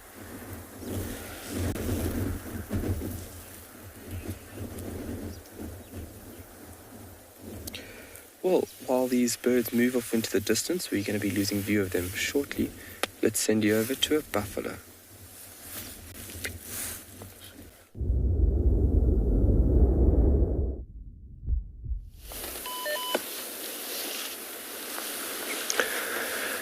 Well, thank you. Not just one buffalo, a herd of buffaloes. There's a whole number of them here. Big bulls, young females, old females. We're right in the front of the herd now. And if it's the same herd as the other night, there are more than 100. Just gathered through the landscape here, through the long grass, feeding. Been anticipating the arrival of the buffalo into Djuma, and they have come a couple of times, but very necessary for them to open up the vegetation. And it's very interested in what we are trying to smell. They're very reliant on their nasal passages for detecting danger. They can see something that they don't quite like, but until they smell it, They don't normally respond until they get the smell. So quite often it can feel quite daunting. An entire herd can come running towards you with their nose in the air like that, looking at you. You might think we're about to end our lives right now, and then as soon as they smell you, the whole herd just picks up and turns the other direction and bolts. Quite a magical feeling, actually.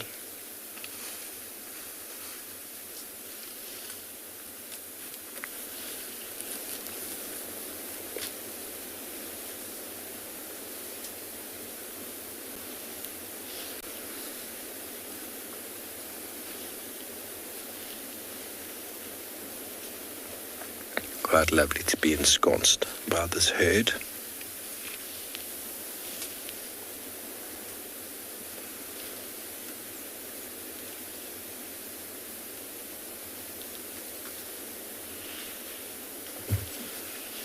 I do, Lisa. I do. They always give you that 1,000-yard stare.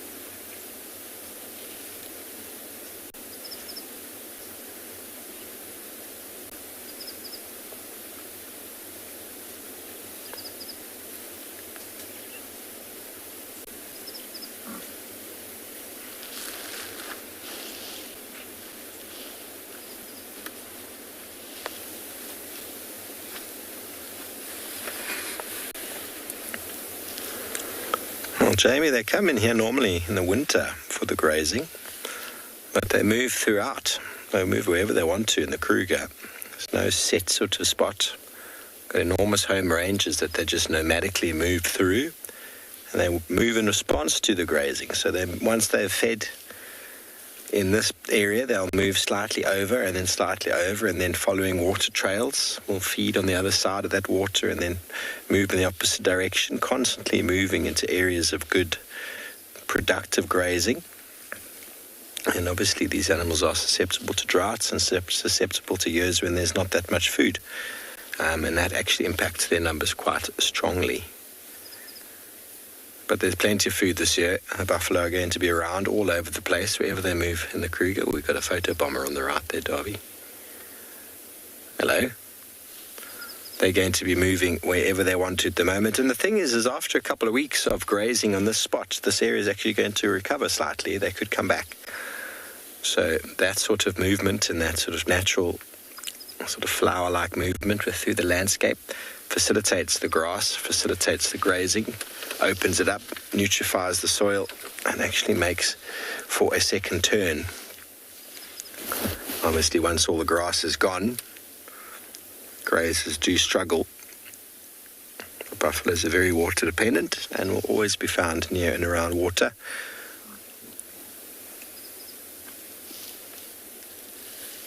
There's a big fellow.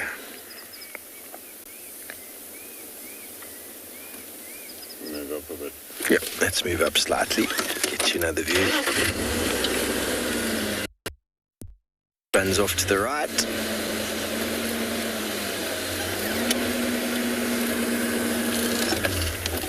How's that, all right?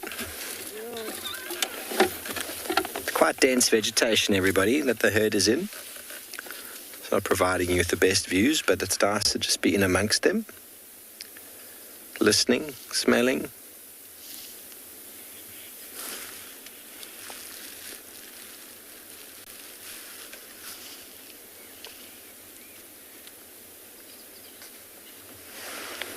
Okay, well, I've no doubt these buffalo are on their way eventually to some water at some stage today, but it looks like JP has already found some.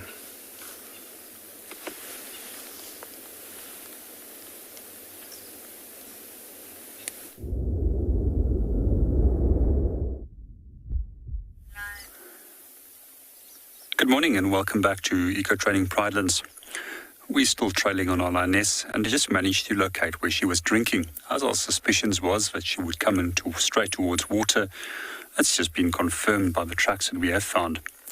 Over here, very faintly, we can see the hind feet somewhere over here, and where the front feet is marked in the front of us, where she was busy drinking. So as mentioned earlier, they do need quite a large amount of water once they've consumed a large amount of protein to assist with the digestion process. While we're also looking at the number of tracks over here, there's a number of other animals that also have come and drink. It's ranging from a number of bird species to species such as impala that's also come to have a drink.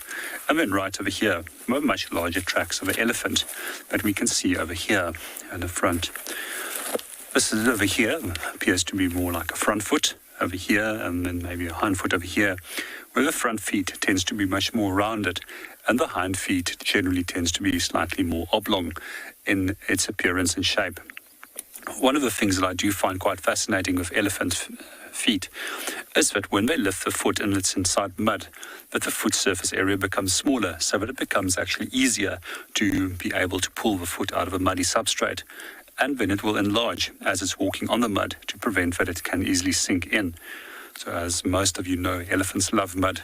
They will basically come to water holes. They'll throw water on themselves to cool themselves. They'll throw mud on themselves to cool themselves. And then after that, go and wallow and rub themselves against a tree to get rid of all the parasites that's on their coats. We're going to continue from here. We're going to continue walking around the dam. We're going to see if we can find where this lioness has gone.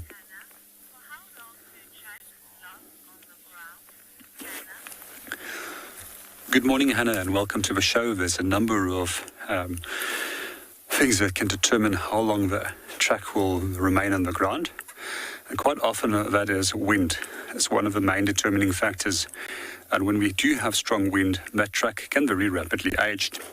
Quite often you will notice that tracks with no wind takes a considerable amount of time to age. And compared to areas where I've tracked in the past, such as in Kalahari at Tswalu, I also find that tracks can very, very rapidly age within minutes if there's a strong wind and a lot of loose sand. It also depends on the moisture content within the soil, how long it's going to take. And then also, we also find that quite often that species such as baboon and guinea fowl can quite often wipe out your tracks of an animal that has walked over an area, making it very hard to trail or find that track again. And heat obviously also has a role in how quickly a track can age. So one of the things that you can do, Hannah, if you would like to age a track, is very simply take your feet, your shoe, and make a marking in the soil. Then you can make another marking an hour later and compare how that track is aged. And then you also write down the different qualities of the different changes that you note and how the track will age. Generally with a fresh track, the track's edge will be sharp and crisp, and as it progressively becomes older, it will start deteriorating and crumble at the edges. My advice to you also would be then to take into account for wind, the temperature, and the moisture content in the air to see how those factors will also influence the aging of a track. We've just got a few noises coming from the back of us over here. I'm just going to quickly pan out from the camera and just see what is coming towards us. As we are at the water hole, quite often it's an area where larger animals will come and drink.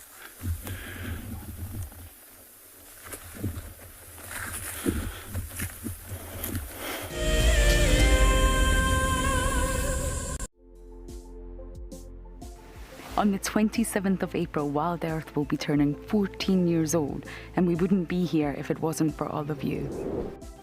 And to celebrate, we will be finishing the beautiful book that we started last year that looks at the history so far. But we do need you to be part of it. Please submit your most memorable sighting, or what WildEarth means to you, or even just your name and a comment to be included inside the book.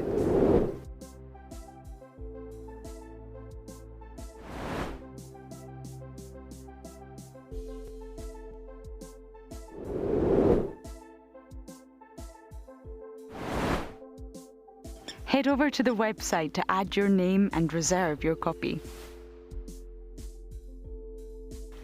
And a big thank you to all of you who have contributed to the book so far.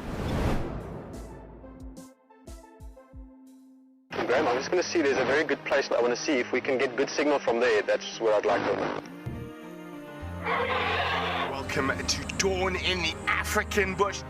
How cool is this? Can you believe it? Those cubs are now only 10 feet from us. Unbelievable. Elephants chasing wild dogs chasing elephants. Pandemonium! Watching how WildEarth has grown since 2007 has been truly remarkable. On the 27th of April this year, WildEarth will be turning 14, and we would love to hear from you. Please send us your own special birthday message, which we can share with the rest of the WildEarth family. Maybe you can tell us why you started watching WildEarth, what WildEarth means to you, or you could just send us a very happy birthday. Don't forget, when you want to film yourself, to hold your phone sideways to get the best angle. When you are ready, you can email your videos through to birthday@wildearth.tv. I love being a cam op for WildEarth. The animals coming right up close to you, especially like lions.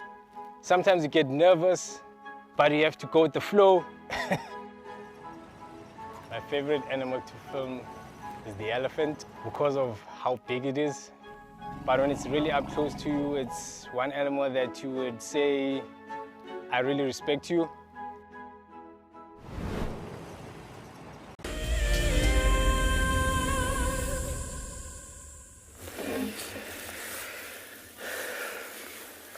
Well, BK and myself are scanning this dune street with intent. The giraffe has crossed over the next dune with the secretary birds. And we are just taking our time on top of the dune crest, and we are looking in and amongst all these bushes for anything that might be resting or moving in this vast landscape. You can see how much cover, available cover there is. So that's why you really got to take your time to observe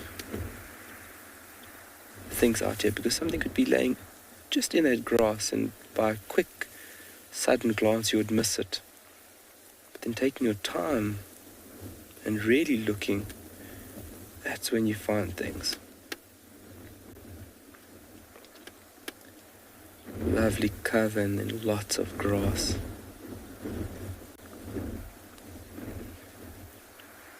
So BK taking you through a scanning procedure. It's normally how we scan these dunes.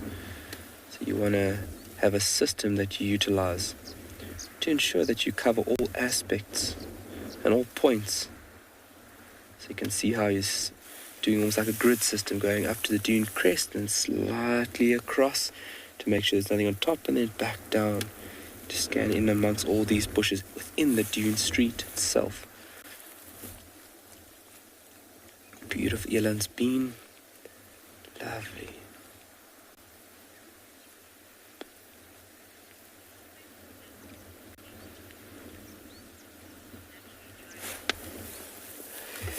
Peter, it will dry out. All this beautiful grass will dry out. So once it is dry, it does become a little more brittle.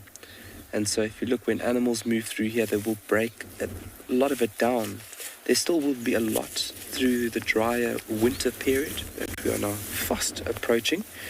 So actually, from animals' activity, it'll open up a little bit of the landscape, and you would find towards the start of spring, you'll have a little more red exposed earth dotted throughout the landscape.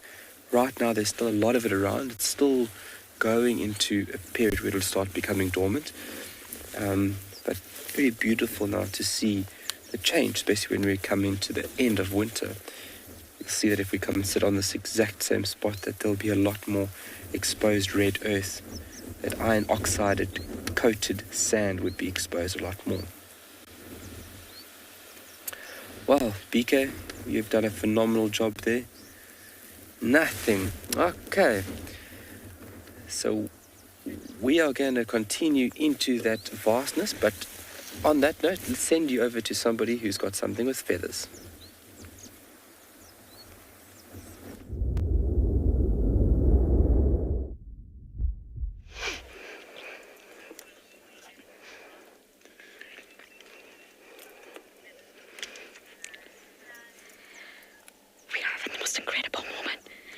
Morgan's been doing a fantastic job. This pied kingfisher is hunting and hovering. It's unbelievable. Oh, it's dived in. Did it catch anything? No, I don't think it was lucky. I just love how they hover.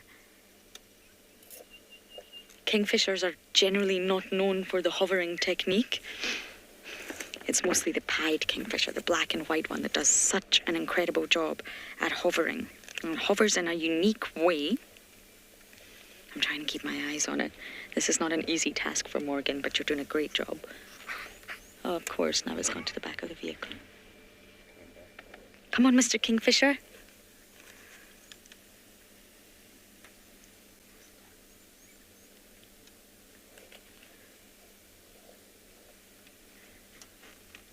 It's gone over here, Morgan. Do you see it? It's hovering again. It's hovering. That means it's going to make a... Must be hungry.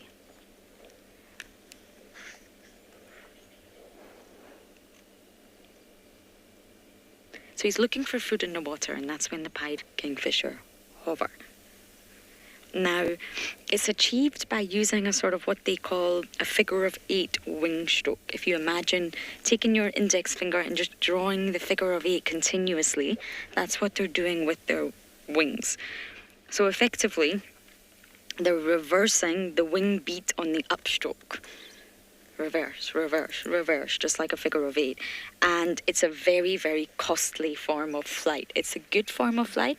It means they can catch food, but it's costly. It's going to really eat into their energy budget. And that's why they can't sustain it for very long. I've lost the kingfisher now. Do you know where it is, Morgan? Somewhere over there. We're actually looking for the malachite. I think Steve had the malachite the other day, and believe it or not, I've never seen a malachite kingfisher. It is not on my bird list. And I'm desperate to tick it off my bird list. I was talking to someone the other day who has 800 on their bird list. I am at 200. I've got a long way to go. But going back to the hovering, it's not true hovering. It's not like the hummingbird. It's pretty unique. And yes, so it's not the same as the way a hummingbird would hover. That's completely different. The kingfisher cannot do that. It sort of hovers in its own way. And we would sort of call this aerial perching rather than hovering. Gerald, you're asking about other kingfisher species that we get here. We get a lot, believe it or not. Now, of course, in summer, we get the woodlands kingfisher. And by the end of summer, they're still here, but they will leave. They will completely abandon us. We get the malachite. I've seen a grey-headed kingfisher here in Djuma, but it's not so common. We get the pygmy. Again, stunning, but not so common. We get the brown-hooded, which is a year-round resident. We also get the striped, the giant, and of course, the pied. That's the kingfisher species that you will see here. Ah, there we go, I've got him. I don't actually know if it's a male or female, but you can tell the difference if we get a good look.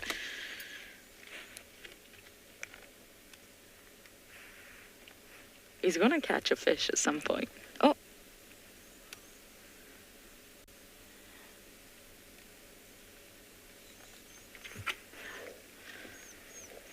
Amazing work, Morgan. He's now perched.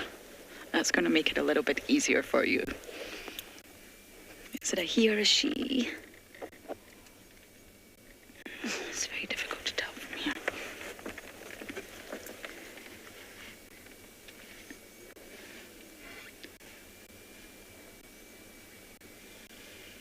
It's definitely a she. Yeah, it's definitely a she. This is a little female here. Chad, most likely an aerial predator. They're quite flighty birds. They're not going to be so easy for a terrestrial predator to find. So I would mostly guess that it would be sort of an aerial predator, be it a raptor or a much larger bird that would go after the kingfishers.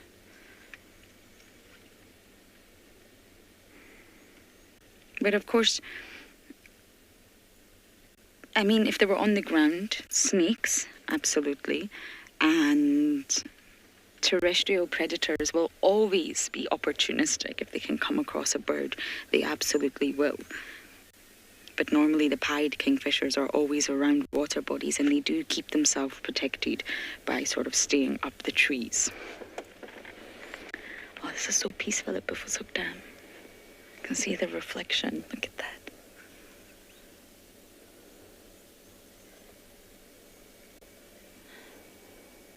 I do want to try my very best to sit and find this malachite. It's probably going to take a bit of time, but it's always around Buffelshoek Dam. You've just got to be lucky enough to see it.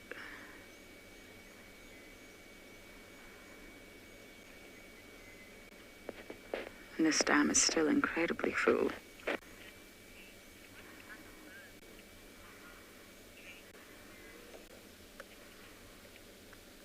Okay, your most famous hoverers are the hummingbirds, as I mentioned. It's mostly the hummingbirds that are known for true hovering. They're very specialized at that. Whereas that pied kingfisher, as I mentioned, was mainly just sort of aerial perching. It looks like hovering, but they are using a completely different technique to the hummingbirds. The pied is really the only kingfisher you'll find doing that.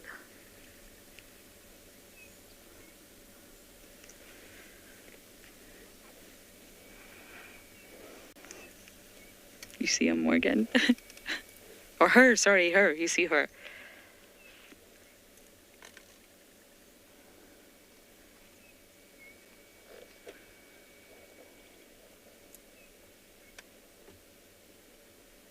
It is just so remarkable how they do this, really. They just rest and get up, hover, fly over the water, look for fish, and attempt to hunt one.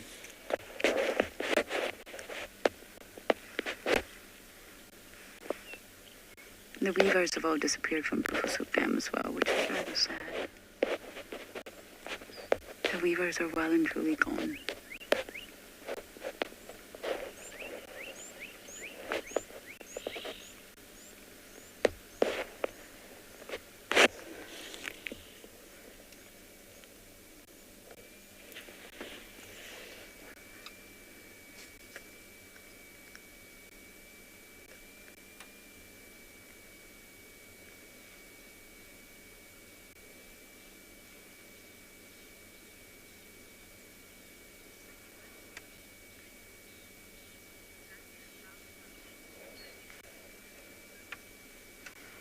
Okay, I'm going to sit tight here and really try to find this malachite.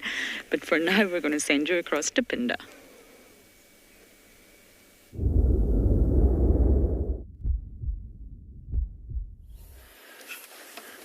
Welcome back to Phinda. And we were very lucky this morning to find these lions still on the move. And it's quite late in the morning. You can see it, the light is quite bright and it's quite hot already.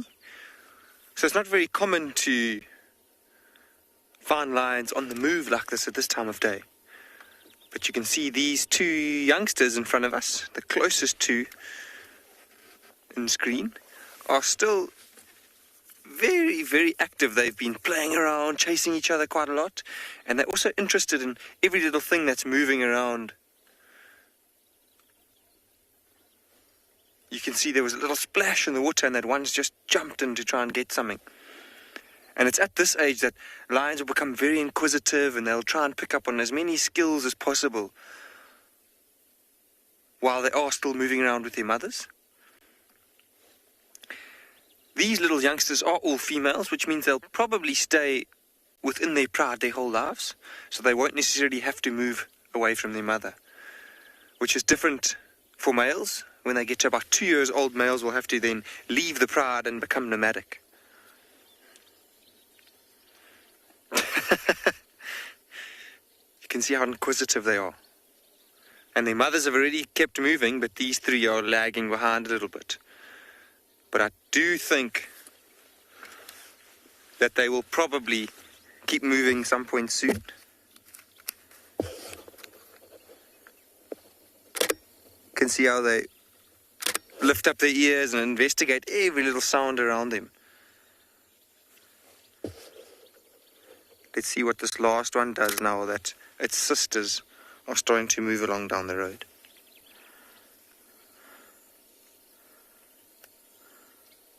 Wow, wow, wow.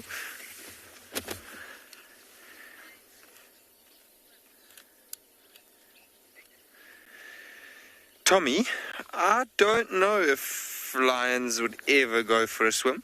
I've seen in places like the Okavango Delta where they'd have to, then maybe they would. No way. Look, you see that one lion cub had chased something in the water? Look in the water there. There's a vervet monkey swimming. So talking about lions swimming, remember that one jumped down the bank? It seemed like it flushed that vervet monkey into the dam.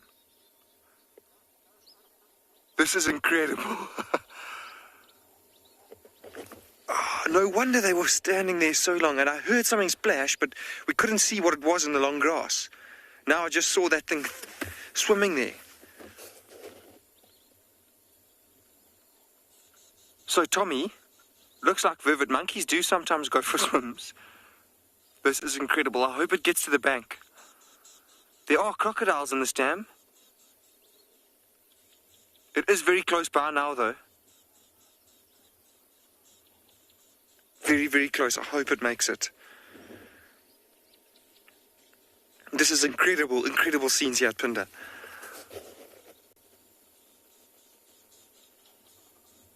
So it looks like that monkey was probably hiding. I saw one just run off ahead of the lions as they arrived, and there was some monkey alarm calls, so I presumed that most of the monkeys had been warned.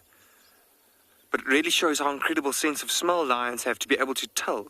Even at a year old, those cubs were able to tell that there was something in the grass. And it looks like, you see that monkey climb up into the tree? Wow.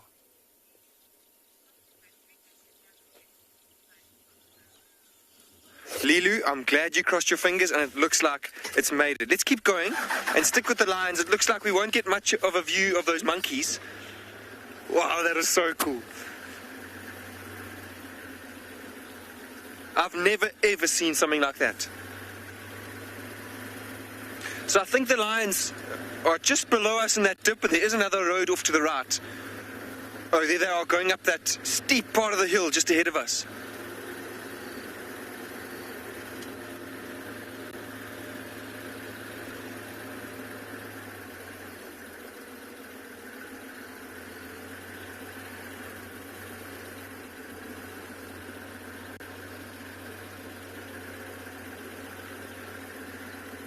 See how the two lionesses which are in front, they always lead the youngsters, which will just follow them wherever they go.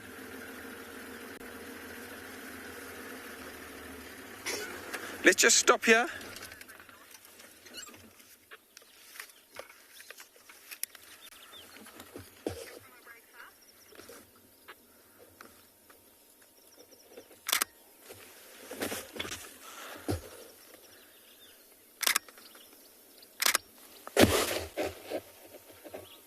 See how interested they are in playing with each other and following up on every little sound.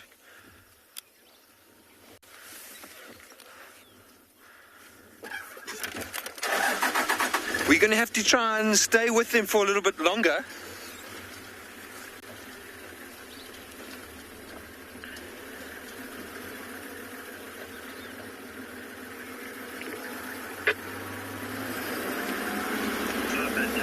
This is a very steep hill. Hold on, Odie.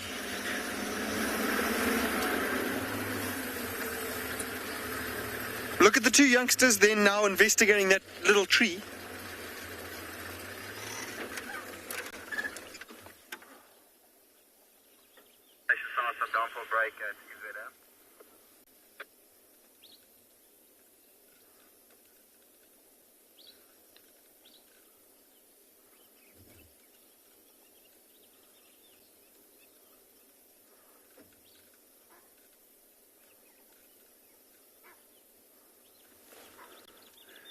can hear the monkey still making alarm calls off behind us.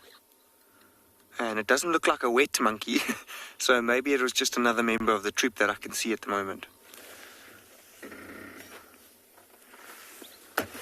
But we are parked very precariously on a very steep hill, so I'm going to have to reposition us soon, because I think we're going to lose sight of them.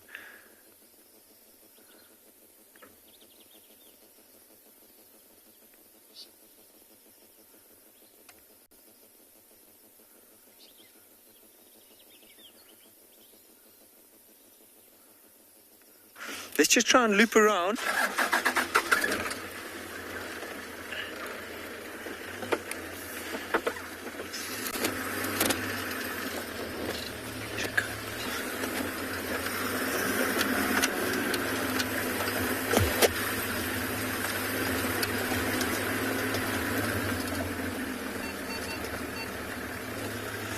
Dale for Angus Dale.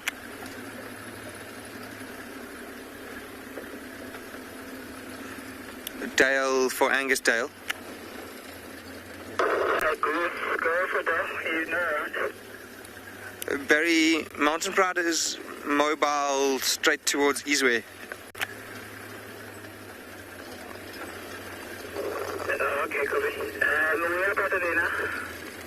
They near the diesel Bowser. Okay, copy. I'll let you run out at fast. Copy, thanks, Baz. Back to 1.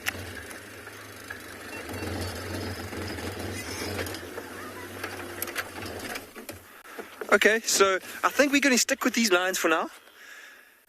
And we'll send you off to Ngala so long.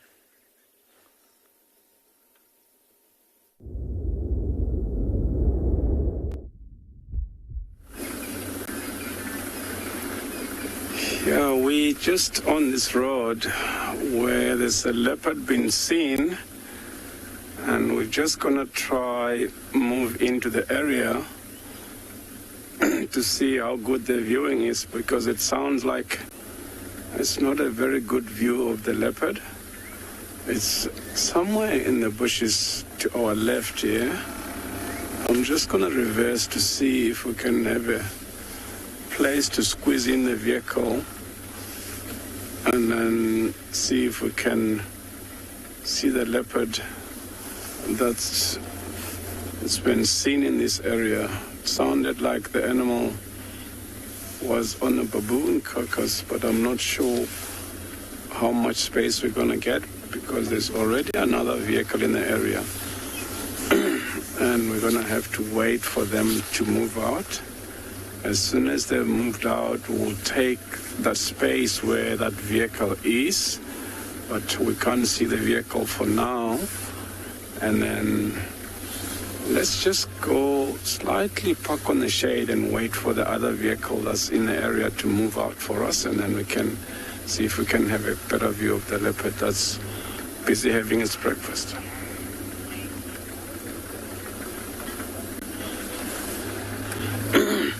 Yeah, we're just going to wait here for the other vehicle to move out, and then we can see if we can maneuver our vehicles to get to a better position.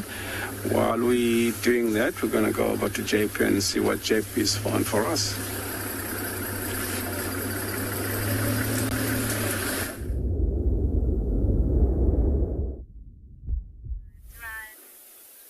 Good morning and welcome back to Eco Training Bridens.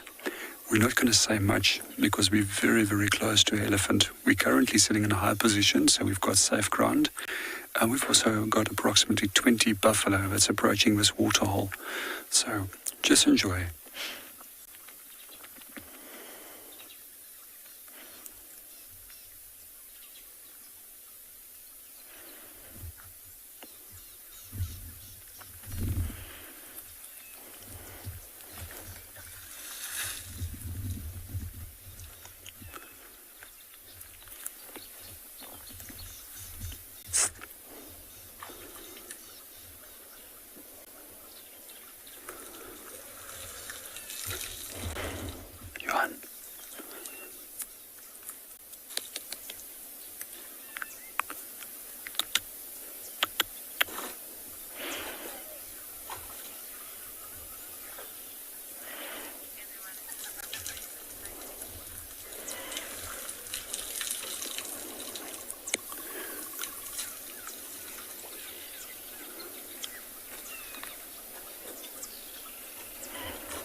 We're going to still sit with this elephant for quite a while, and we're hoping that buffalo is going to come down.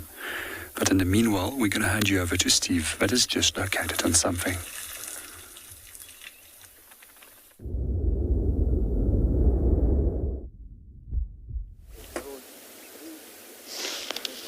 Welcome to Simbambili, everybody, where we have got the Telemati Pride. Their track crossed over. Guys were following them this morning. But we were following up on our leopard tracks and alarm calls.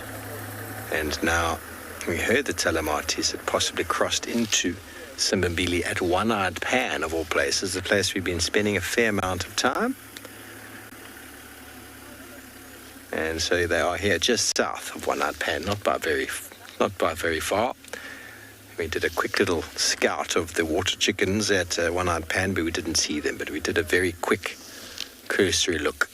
So we're not sure. I'm sure they're still there. I don't think lions would have tried to catch little water chickens. As we closed the show last night, we bumped into this Pride on quarantine.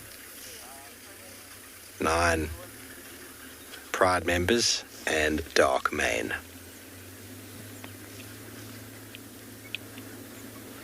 So as far as I'm aware, according to the guys I've spoken to lately, this is the first time the Telematis have actually been found on Simbambili. So they've crossed a territorial boundary. And I am honestly certain that because this Pride has only got a few adults with it at the moment, it seems like a lot of the youngsters are with them.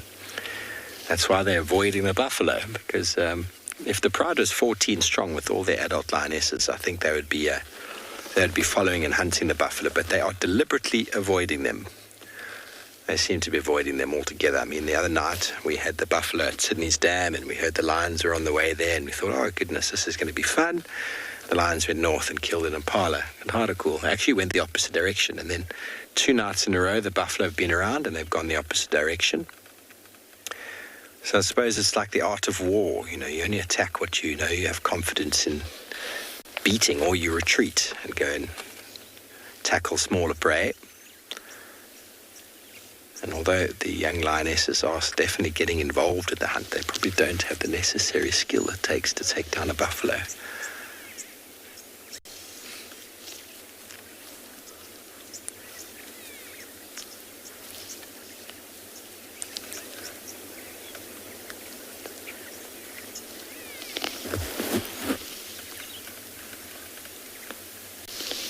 Samuel, what a pleasure. It is indeed a pleasure.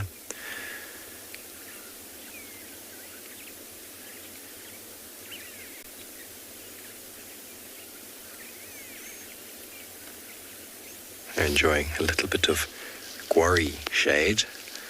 Spoke about it a few weeks ago, about the importance of these guarri trees, where they grow in the landscape and how they provide constant shade.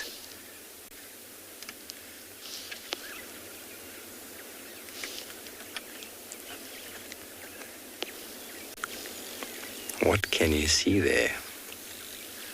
I probably heard something.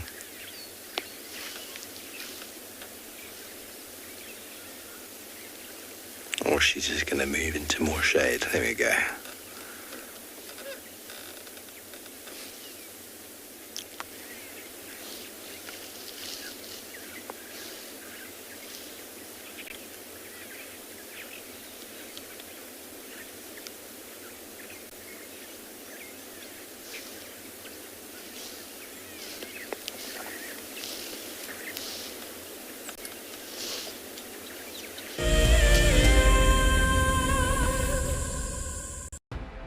In preparation for our 14th birthday, we will be lighting up a fire and heading on a special journey down memory lane.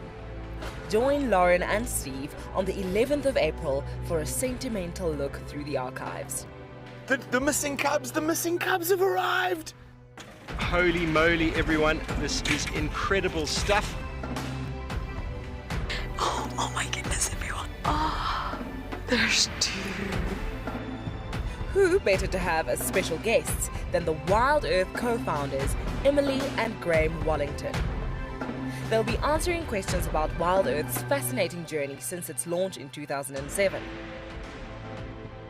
Sign up to be a WildEarth explorer and join us straight after the sunset drive on the 11th of April for what promises to be a remarkable evening.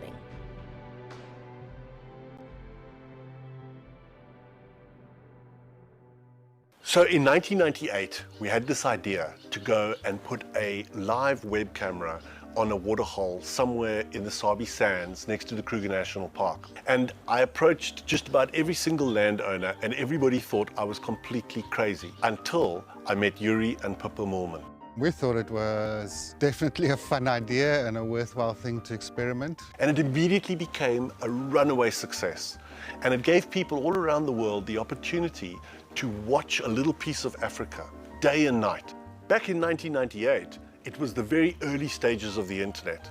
And all we were able to do was to get a 30-second refreshing JPEG out of that camera. But over time, what we began to do is focus more and more on trying to develop this concept of giving people the opportunity to go on safari. Even though we live just 500 meters up this hill, we still put the camera on to see what's happening. Absolutely, we watch it ourselves. My name is Taylor McCurdy and I work for Eco Training.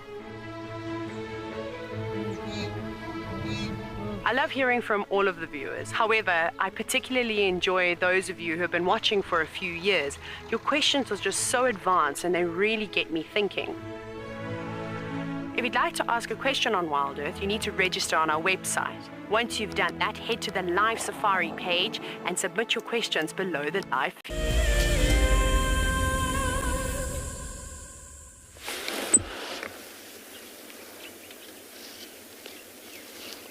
Welcome back to Simbambili, where we've repositioned for some shade because it is getting very hot. We're taking advantage of a guarri bush as well.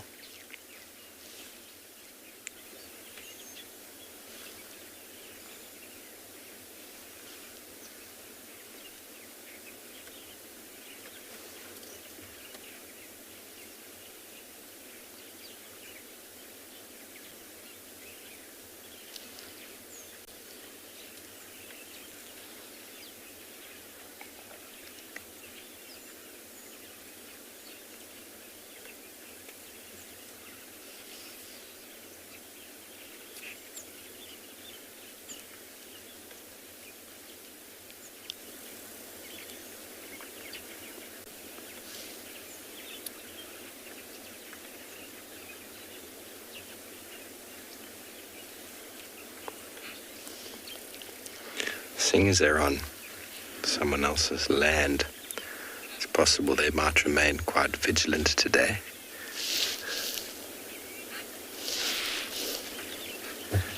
I wonder, Darby. I wonder if he got it. Oh, he's going to go behind the bush. Are we going to get him? He turned around, did he? Yeah. Oh. Lilac Resideraler doing his thing.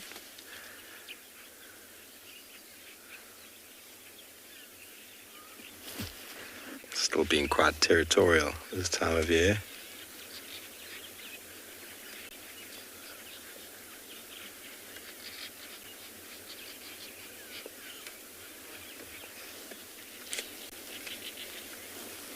Lilipan, I'm not sure, but I believe that the Unkuhumas, Telematis, Torchwoods all come from a similar sort of origin. Goes back a few years, so I'm not sure exactly.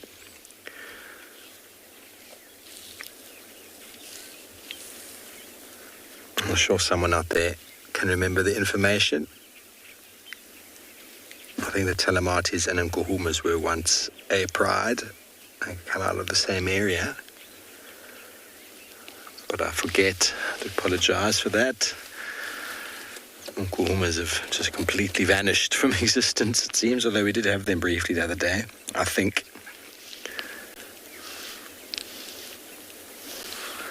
But that's what happens. It's natural sort of occurrence in lion prides. They get to a certain number and they break apart. Food resource becomes scarce. Lions can't sustain numbers greater than 15 to 20. And so once that happens, individuals will have to break apart, because if they're at that number and then they have another set of cubs, it just becomes unmanageable.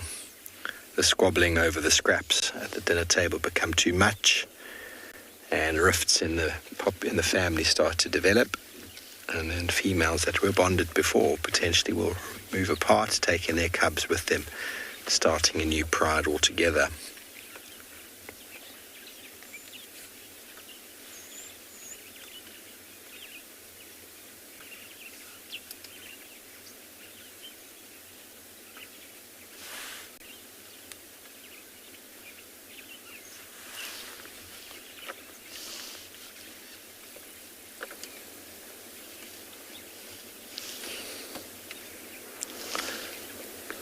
Really not certain, Dave, but these animals can see pretty far. It all depends on their alertness, a few hundred meters.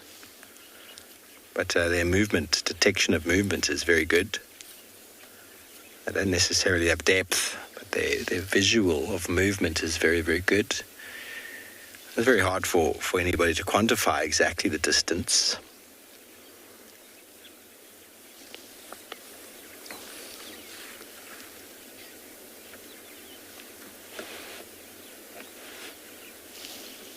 Cheetah are able to see very, very far in the daytime, but that's probably just to do with the fact that they're under so much pressure.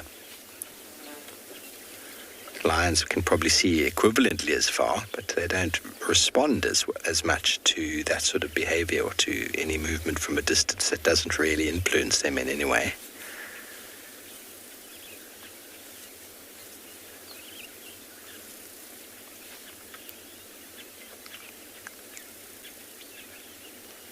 And obviously, different environments provide different landscapes. The Mara, for example, is a much more open system. So here, although I think lions rely quite a lot on eyesight, I think their sense of smell and hearing is paramount for detecting animals in the bushes.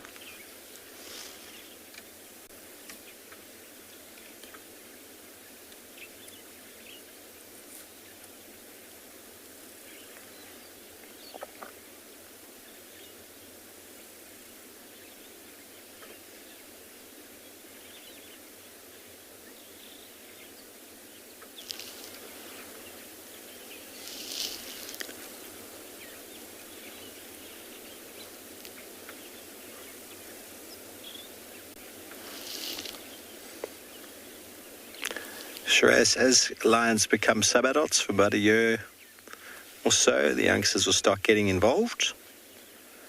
And after 16 months, we could essentially say that they could become independent and hunt on their own.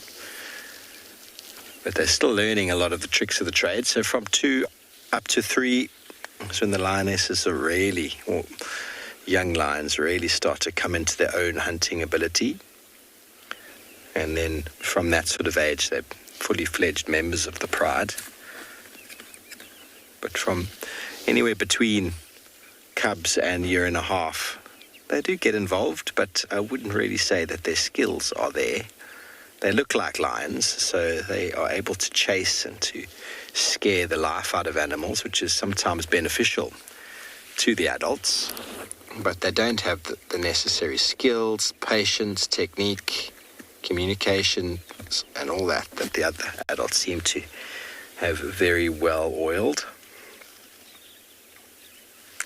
But they definitely will participate from a year. Anywhere before that, they just mess up a lot of the hunts, and eventually you'll notice the youngsters just following the pride from a distance, watching, and as soon as the kill happens, run in there to get their share, because of course it's very important that they get as much as they possibly can. That's what feeds them and makes them stronger. But right now, there's none of that. Right now is time for sleeping. Okay, well, we're going to see what these lions do. You might even move off shortly, but let's send you over to JP, who's still with his elephant.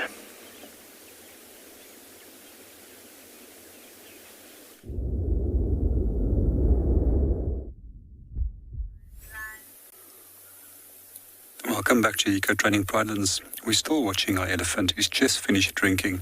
I find it particularly fascinating that they can drink between 7 and 12 litres of water that they can put in their trunk at a time. But at one point, the wind started swirling and he became aware of us for a brief moment. Although we were incredibly quiet, he most likely didn't hear us. But one of the behaviours that we noticed is that he pretended to be drinking and pretended to eating while he was actually trying to figure out what was going on around him. So we're going to leave him from here and see where he's going off to.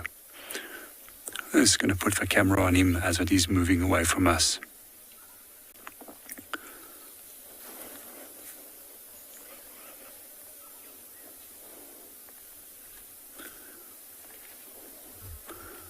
There's a number of statistics that claim how many litres of water an elephant can drink in a day, but obviously it also depends on the size of the animal. Some books claim approximately 120 litres that they will consume. However, others will state more. But what I do find quite fascinating is that when we do have African elephant bulls that are in full must, they are claimed to be able to lose 400 litres of urine in a day by dribbling the urine onto the ground as they're moving around. And definitely they have to compensate for that. So I would really like to know how many litres of water a full-grown elephant bull in must can really need to remain hydrated in situations like that.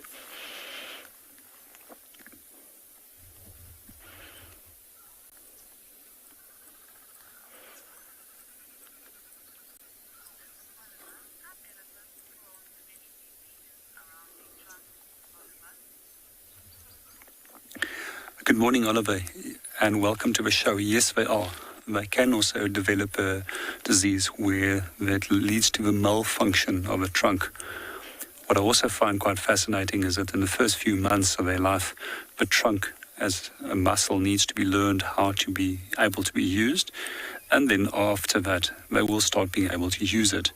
So it's quite often prominent in older elephants when we see that specific disease will kick in and lead to the immobility of the use of a trunk.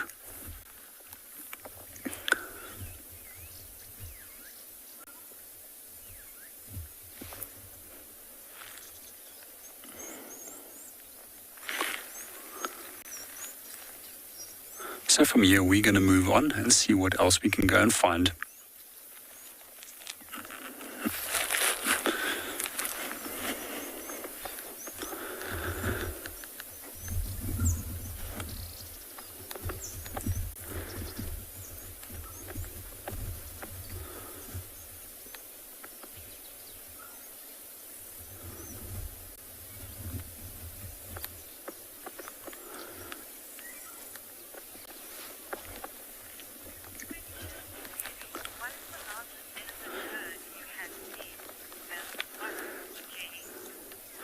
Good morning, Kelly. To answer your question, that was probably in Botswana, and it was a herd that was over 200 elephants, which was really impressive.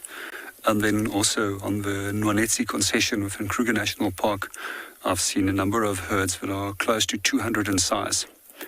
And one of my favorite sightings was actually with that specific herd that morning, where they actually detected lion, and it was the calves that started throwing a little tantrum about the lion that was close by. And the next moment, this herd was running after these lions at approximately 45 to 50 kilometers an hour, which was equally impressive to see almost 200 elephants moving at that speed, with the lions disappearing very rapidly.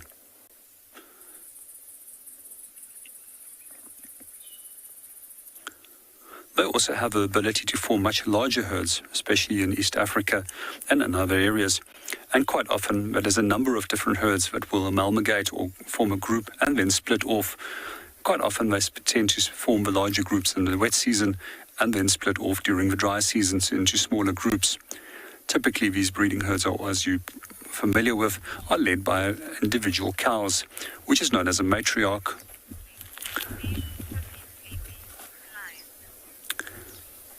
And meanwhile, we're going to continue and leave you with some sleeping lions.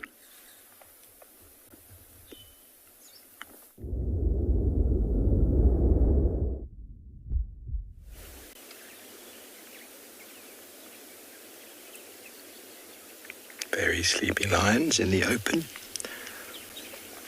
There's a few more of them at the back there, but they're all in the shade, all hiding from the baking hot sun. This is still going to be quite a warm day.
Dominic, normally male lions reach maturity at about 4.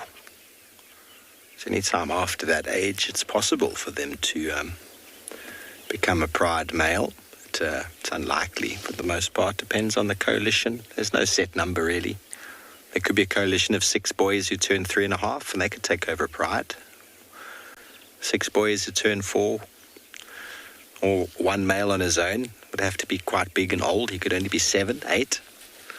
There's really no hard and fast rule behind the exact age. It's all about dominance and size and aggression and ability to take over, because taking over the pride isn't just something that is given to you. It is something that's earned, and you have to physically take it. The Avoca males, though, they seem to have moved into this area without any competition, so sometimes lions can pick up on a territory like that, but generally they have to earn it. And it doesn't come cheaply. So anywhere from the ages of 4.5, 5, you get males pretty much becoming dominant. But as I said before, there's no real hard and fast rule there. Some males might be in the same pride in different ages, and they move off as a coalition. You could have a 5-year-old, a 4-year-old, and a 3.5-year-old, and they could form a coalition.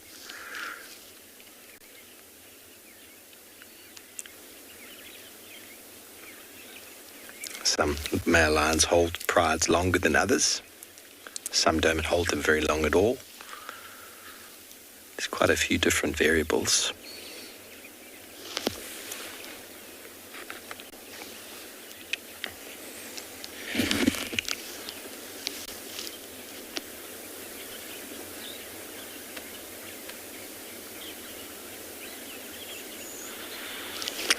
No, Alison, there's no... Hyena and lion are very different in many regards. There's no hierarchy in that regard. Male lions will move in and then they get kicked out, and that is the end of that line for them. Although they have spread their genes in the pride, their cubs will move off. There's no remaining in a pride. Males never stay in a pride. They generally move off. It is kind of the way it works, how the genetics moves. Hyenas have males migrating in. That's how they mix their genetics. Lions have their males migrating out. And obviously you will have females staying in the pride. It's maybe a bit of a lineage there, but that generally sort of just followed by the oldest, most experienced. They get extremely well bonded from a young age.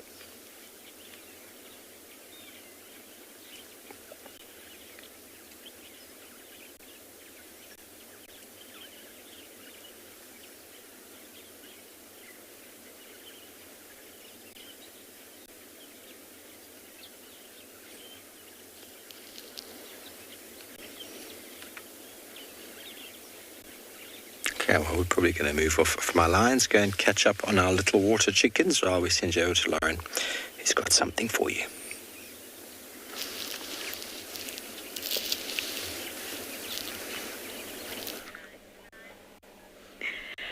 Well, we have come across not one, actually, but so far I can see 2 giraffes. And it's actually wonderful to see giraffes again. It's been a while since I've had a giraffe sighting. There we go. And although we use fancy words, journey and tower, they are lovely words. Really, collectively, giraffes can just be termed a herd. It really is a herd of giraffes at the end of the day. But of course, as humans, we like to make it fancy and dancy, and we say journey and tower, which is lovely. But really, it is just a herd. And because they're so socially aloof, if you like, they're also aloof when it comes to territory. They're really quite passive, non-territorial, go with the flow, free spirits. That's what we'll say. But they do prefer to be in one another's company. They do like to be in sort of visual line or visual sight with other giraffes.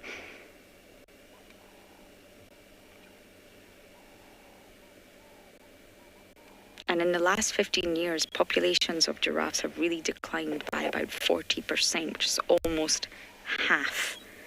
Now, that's a lot. That's very, very worrying.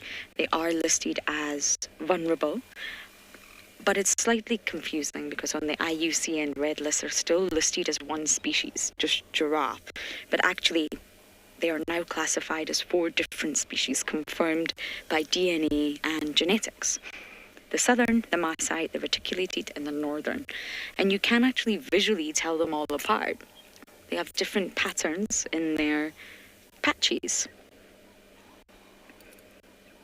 And the latest study basically shows that through DNA testing, the 4 species of giraffe have not crossbred. Oops. That radio's been quiet for long enough. The 4 species have not crossbred or exchanged any genetic material whatsoever for millions of years. So the main question was, what kept these species so far apart that they eventually evolved, not even into subspecies, but 4 separate species? And the sort of main theory is physical barriers. So things like rivers and mountain ranges possibly kept the population separated enough for the new species to then arise. Subspecies are just the same. You get 9 different subspecies of leopards, for example. They're all leopards, they're all Panthera pardus, but they're just located in different geographical locations around the world, which means that they've adapted unique specializations to survive and thrive in that environment. And that's when they become a subspecies. But for giraffes, the 4 are completely classified as different species now, and they have different Latin names.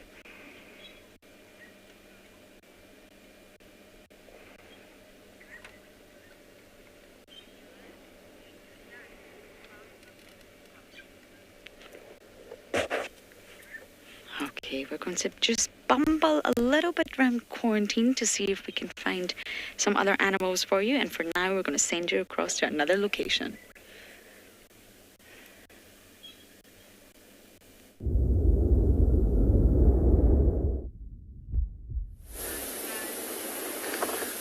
Wow. Finally got to see that leopard we were looking forward to see. As I said earlier, we're going to move and park onto the shade and wait because it was only a space for 1 vehicle. This leopard was not found by us. It was found by another vehicle, so we had to wait for them to leave. And I'd like to apologize to our viewers at home because it took so long to get here. But again, thank you for being patient with us. And we finally got to see the leopard that we were looking forward to see. This is a young male leopard. I'm not sure if you can see, he's just busy feeding on something there. The guys that found the leopard, they got here while there was still a little bit of meat left. It looks like the leg that is finishing up there, but they said it was a baboon, or it's still a baboon. That's he's finishing up. And then I think he caught this baboon during the night. And I would say I admire this leopard because he's still a young male, maybe 3.5 towards 4 years. He's taking it away from us now, unfortunately. Yeah, so baboons are favorite food for these animals, but they're not easy prey. We'll try go for them at night when they're roosting up trees because they can't see exactly what's happening otherwise. I've seen a fully grown male baboon chasing the leopard away. And then this is a very good area where baboon can roost. If you look around us here, to our left above the leopard, there's a beautiful tree that the leopard can easily take the carcass onto, because leopards will take the prey in trees for the safety reason, because they're single animals. Once they feed on the ground, if there are hyenas on the ground, the chances are they'll lose the kill onto hyenas, because they'll try not to fight with other predators. Being elusive,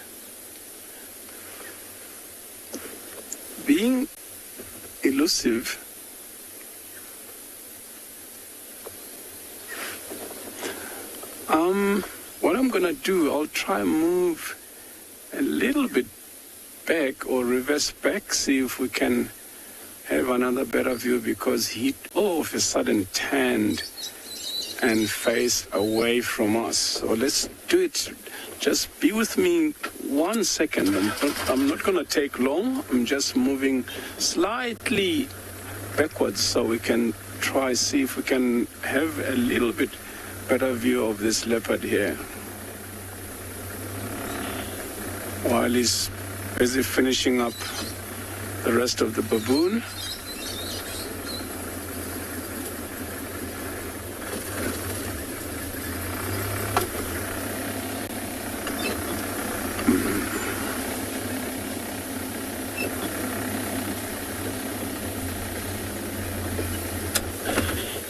Here we go. So this is one of two young males from the same mother with the other brother we haven't seen since last year, and this is one of the two that we happen to see around here when we happen to see one of the two, and they lost the mother quite young, if I can remember exactly, between 13 and 15 months old. They were like 3 months to go, because these animals will spend the time until 18 months with the mother, and then that's when they go off on their own. As you can see, if you look at the body, you can see the spots doesn't close. They're like rosettes in comparison to the spots of the cheetah, of which cheetah will have solid spots all the body. Unfortunately, there's a little bit of a grass in front of him, so we can't talk about his face. But I'm so happy we finally got to see this leopard. Some of you may have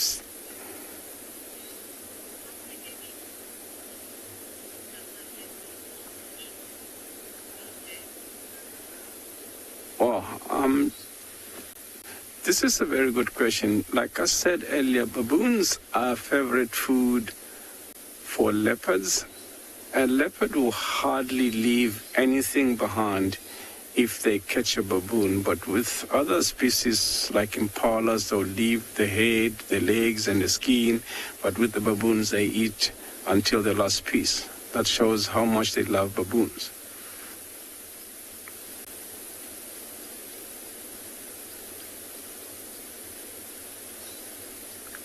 Some of you guys who are watching us almost every day, if you may have happened to see this leopard before, this is the one leopard that's called Makoti male.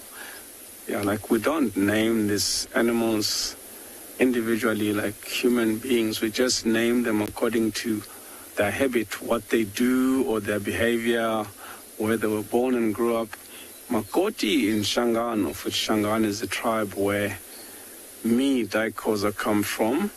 Makoti is a plural for vultures. And then when they lost the mother, he survived by going up trees and get chicks from vultures' nests. So That's where he ended up with the name Makoti, of which he used to hunt chicks from the vulture's nest until this age, of which that was very well done for the young leopard to do that, to survive. Unfortunately, unlucky for the vultures, because these are one of the endangered species that's becoming endangered in Africa. But anyway, he was not killing for fun, he was killing to eat. So here he is today. We're all watching him. Yeah, these animals will take something like 1.5 twice their body weight up a tree if they have to. If there's hyenas in the area, because they third of food chain, on top will be the lion, and then you think leopard will be the second, but not. Hyena is the second, and then leopard is third, wild dog fourth, 1 on 1, and then cheetah will be the last. So these animals are third.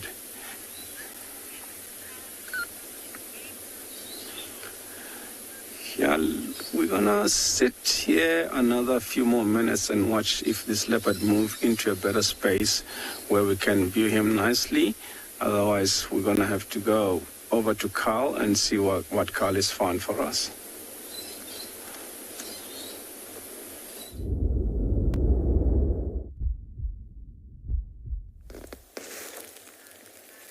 We're just ambling along. BK just shut it. Stop. Big lizard. And a fairly large lizard. It's the second largest in South Africa. This is a rock monitor lizard.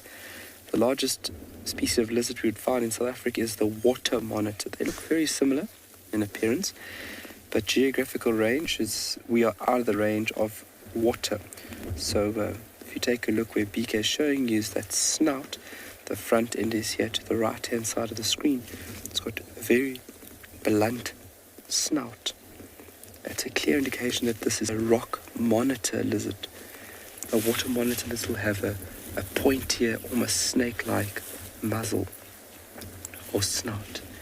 It's quite a large individual, and what it's doing now is just basking in the sun, allowing those scales and the length of the body just to absorb as much solar radiation as possible, because it is very chilly. So if I had to get out and move closer to it, you'd see that its movements would be very slow and sluggish. Unlike when it is very warm, this animal can move quite quick.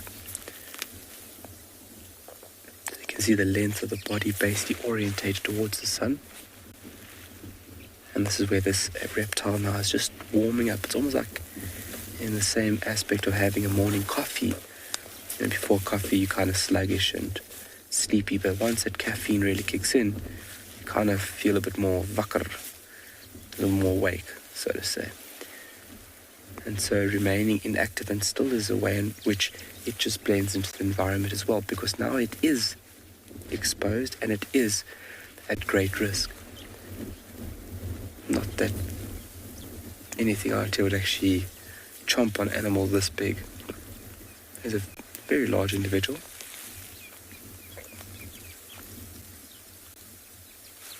But really remarkable to see it just laying absolutely dead still. You can see the nice round eyes. So it's also a way in which you can ID it, because it's got round pupils. Look at that.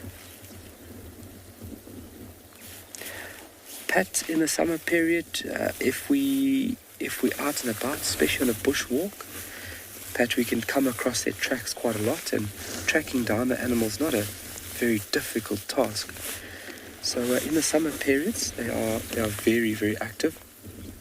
Now coming into winter, these animals reside in underground burrow systems, such as an old warthog burrow system or the meerkat burrow systems, where they would seek refuge through the cooler parts now of the year. So summer, we can find them fairly active, especially in the early part of summer when they are mating. So once they've mated, the female will excavate her own burrow system and deposit about 40 eggs. And then it takes about 10 months for the incubation to be complete, where then you'll have miniature versions emerging from this underground nest. You can take a look on the left-hand side there. Look how thick that tail is. So they do have very sharp, long, recurved claws, but that tail, look how muscular and how thick it is. That tail is actually used as a weapon as well. So if the animal comes into contact with a possible threat, it has got very sharp teeth, and over the years we've understood that this animal actually does have saliva that can be fairly toxic. They have a gland that produces a poison. So they're part of what they refer to as the venom clade. And then this animal also has another form of defense, which is those very, very large recurved claws. So we cannot see right now. But then that muscular tail can be wiped left and right and can create a little bit of damage, but then also creates this hissing noise to deter a potential threat.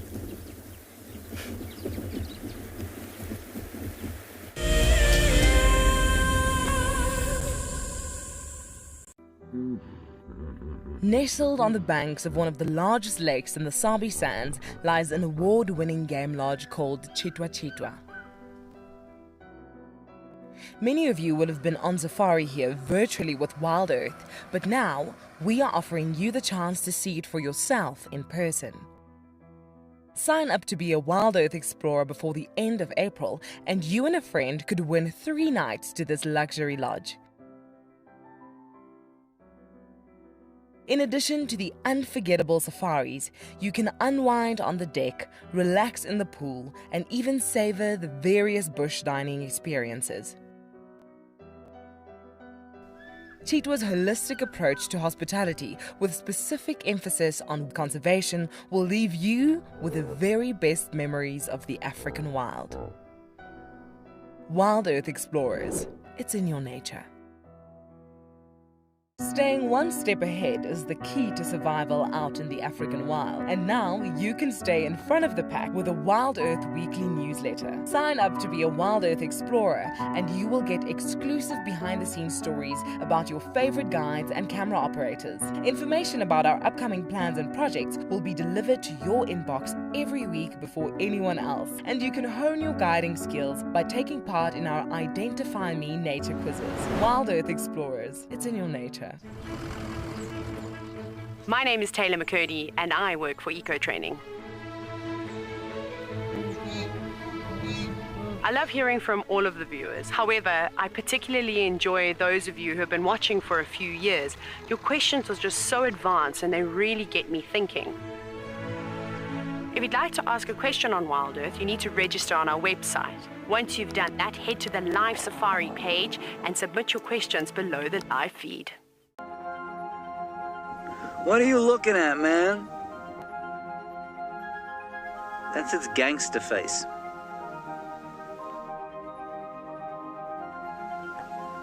It has the manners of a common variety vagabond. Look at it, chewing with its mouth open like that.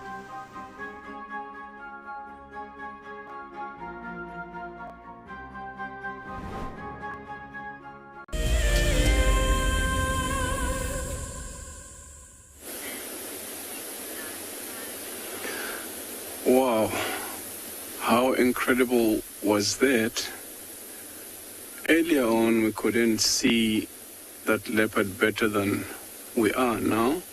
That shows that he's looking more or less to all the small pieces that's in the area so that he can finish up on those. As you can see, he turned away with one piece and then he's just finished the one piece that he's got up with and lay down and face away from us, and then he's just finished that piece now.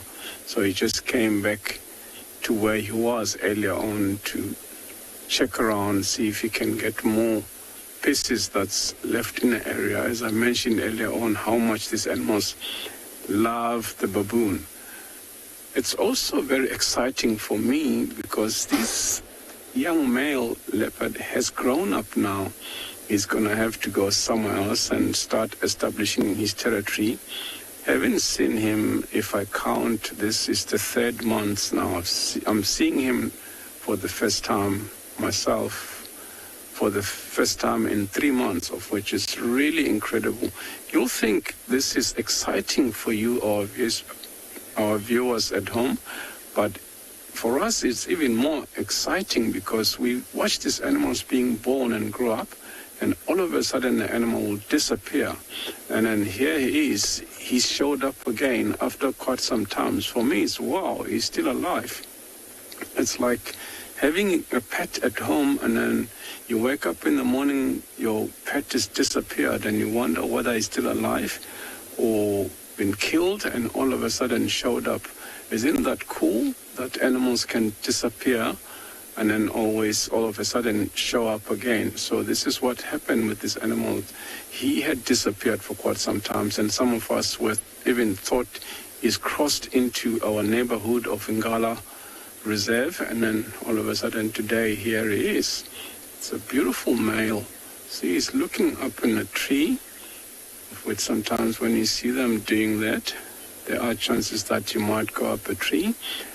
And then yeah, so this afternoon we'll come back to this area and have a look around, see if this animal is still around here. So thank you to all our viewers for being, he's just gone up a tree. Thank you to all our viewers for staying with us, and then stay tuned, and then we'll see you this afternoon.